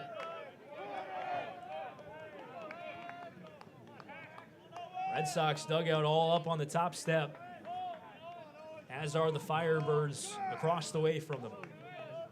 Tense moments here at Red Wilson Field. Hackman working to Luke Keischel. Right-hand pitcher closed set, right-handed hitter open stance. 2-1. Skips in a fastball. And Keischel in the driver's seat, it's 3-1. We get to the bottom of the 9th, it's 9-1-2. Due for YD, it would be Hammer, Schliger, and Carrick. 3-1 count, bases full of Firebirds. A walk would bring home the tying run. Hackman to Keischel, 3-1. Down the middle, strike 2.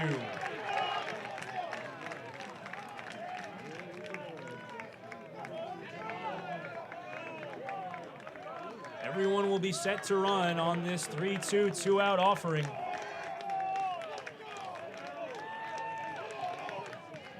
Owen Hackman staring in to Luke Schliger, his catcher. He gets his sign. Infield straight up, hoping for a force. Keischel calls time.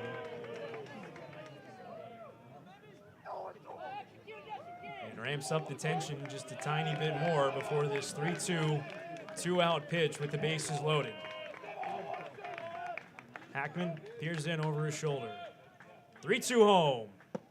And it missed for ball 4. We're all tied up here at Red Wilson Field as that fastball missed just down and away. A bases loaded walk to Luke Keischel. The Red Sox have surrendered 3 2-out runs here in the 9th, and it's not over yet. Jake Cunningham will hit. Bases loaded still, 2 out now. a tie game. First one home. Breaking ball outside corner strike.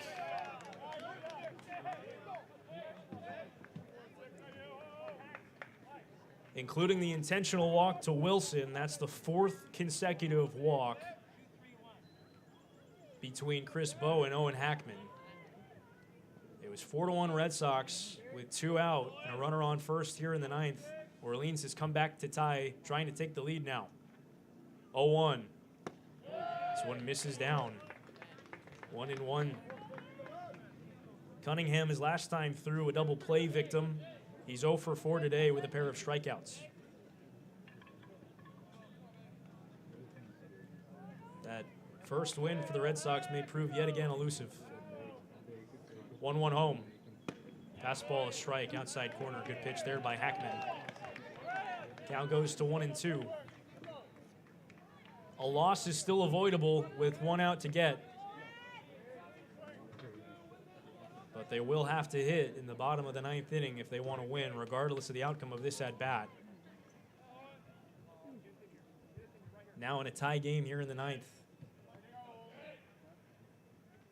With the bases loaded. 1-2. Swing and a miss. He struck him out.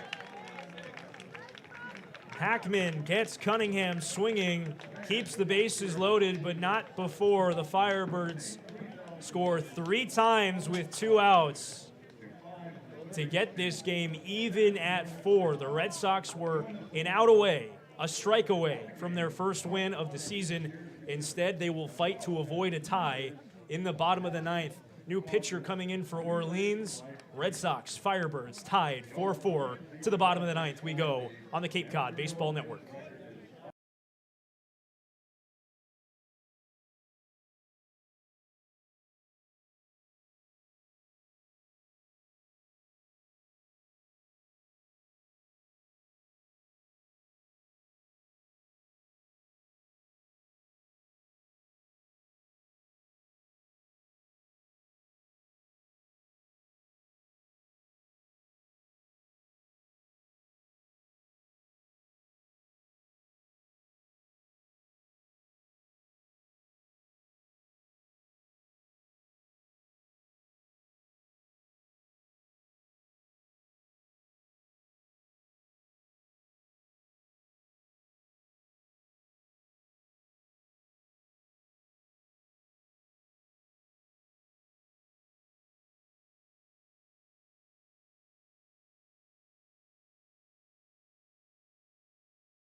Bottom of the 9th, tie game here at Red Wilson Field. A brand new ball game as the Red Sox will look to walk it off and get their first win of the season in a game they were just a strike away from winning the easy way. They'll do it against the new arm, right-hander out of Harvard, Chris Clark.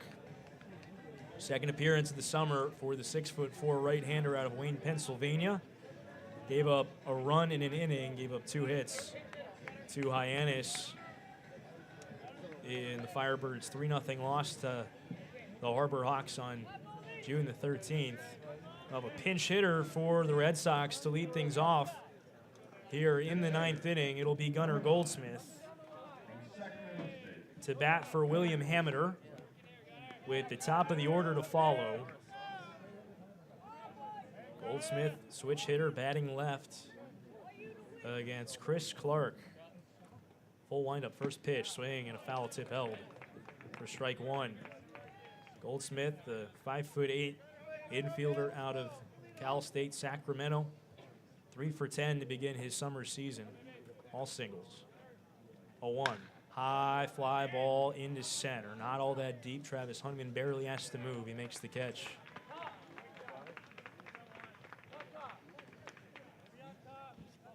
So now the top of the order for the Red Sox in Luke Schliger. Line catcher, number 20, from Maryland, Luke Schleicher. Schleger's gotten on base a couple times, 0 for 2, but he was hit by a pitch and scored and walked with the bases loaded for an RBI back in the 4th. That was the last time the Red Sox scored in this game. First one of the left-hand hitter. Fastball just missed off the outside corner. Chris Clark this year in his freshman season, a 3.08 ERA in the Ivy League, 2-3 in 14 appearances, 4 starts. 1-0. That one missed just up and away. Schliger hit 12 home runs for Maryland this year. If you're thinking about ending it with one swing, packs a punch in his 5'9" frame. Outfield plays him out to left center. 2-0. Comes inside, 3-0. He's got good speed, too, if he's able to get on base. 14 steals and 20 attempts for Maryland. Chris Clark this year walked 20 in 38 innings, so the walk's a little bit up there. 3-0. And he walked him. Fastball misses up and away. 4-pitch walk to Luke Schliger. The Red Sox will get the winning run aboard. And a guy with 3 singles coming to the plate in Cole Carrig. This is somebody you want in a high leverage situation. If your YDs come through for you all season long. This is exactly the spot of the lineup that you want to be in if you're Scott Pickler. Your leadoff guy gets on base, 2 outs to play with. Cole Carrig has 3 hits and 4 tries today, all singles. Switch hitter batting left, first to check on Schliger.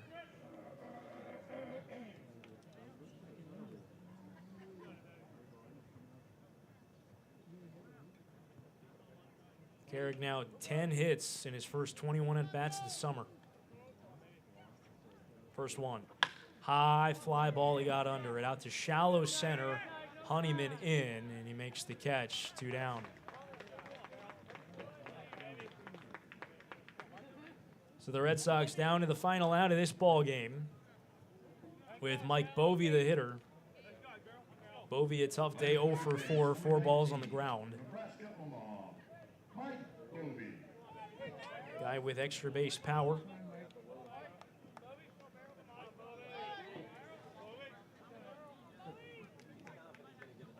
Take an extra base hit to win it here.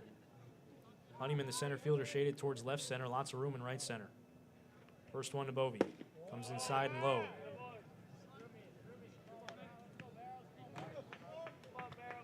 Schliger, the runner on at first with 2 outs in a tie game here in the 9th.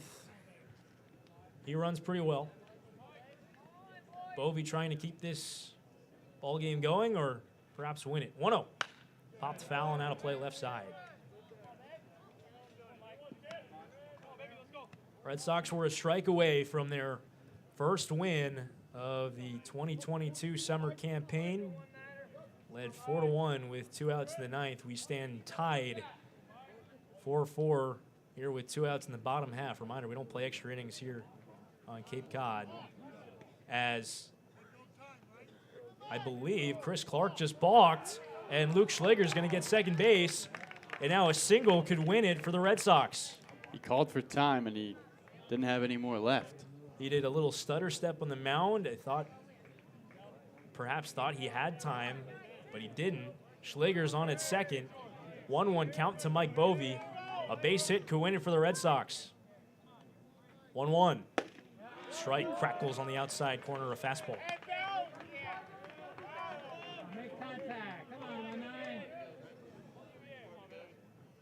Bovey trying to break through after an 0 for 4 day. 1-2 count on him with Schliger on second. 2 out. 1-2 home. Upstairs. Another fastball goes to 2-2. If Bovey reaches, Simon Reed is in the on-deck circle to bat for Cole Roberts, who is there in the spot initially inhabited by Johnny Long. Schliger being held on at second. 2-2.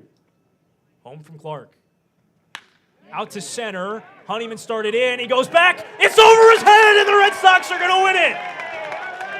Schliger comes in from third. Mike Bovey. The walk-off RBI knock over the head of Honeyman. They mob him in short right center. The Red Sox are on the board in the win column. A 5-4 walk-off win here at Red Wilson Field. And Red Sox fans can breathe a sigh of relief.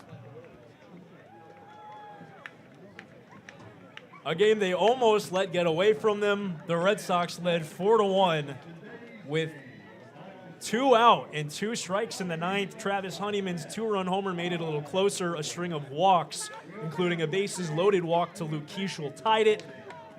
That crucial 2-out balk by Chris Clark moves Luke Schliger to second, and Mike Bovey one-hops the fence in center. And Carlo, what a finish for the Red Sox. They made it as hard as possible to get their first win of 2022, but finally got it done. And Mike Bovey in the clutch sends one off the fence in center. Finally, YD is in the win column thanks to some productive offense, Sam, and it comes with a base hit with a runner in scoring position to get it done. The first time the Red Sox have put 5 runs aboard on the scoreboard this season in the R column. It was a magnificent finish for the Red Sox. Mike Bovey with an RBI knock to finish things off. Good pitching, some good hitting, a couple of homers. Luke Franzoni and Johnny Long going deep for the Red Sox, erasing any bad feelings from that blown save in the ninth. Your final lines for the visiting Orleans Firebirds: 4 runs, 8 hits, 2 errors. For your Red Sox, 5 runs, 10 hits, 1 error. The winning pitcher, Owen Hackman. The losing pitcher, Chris Clark. We'll be back here on the Cape Cod Baseball Network, wherever you get your Red Sox baseball, at 5 o'clock against the Harwich Mariners. The Red Sox in the win column for the first time this season gets Coach Pickler 1 win closer to the record books with win 535. We'll be talking to Mike Bovey in just a minute. Be sure to keep an eye on our socials to see that. For Carlo Jimenez, I'm Sam Lebowitz. Red Sox win at 5-4. We'll see you tomorrow.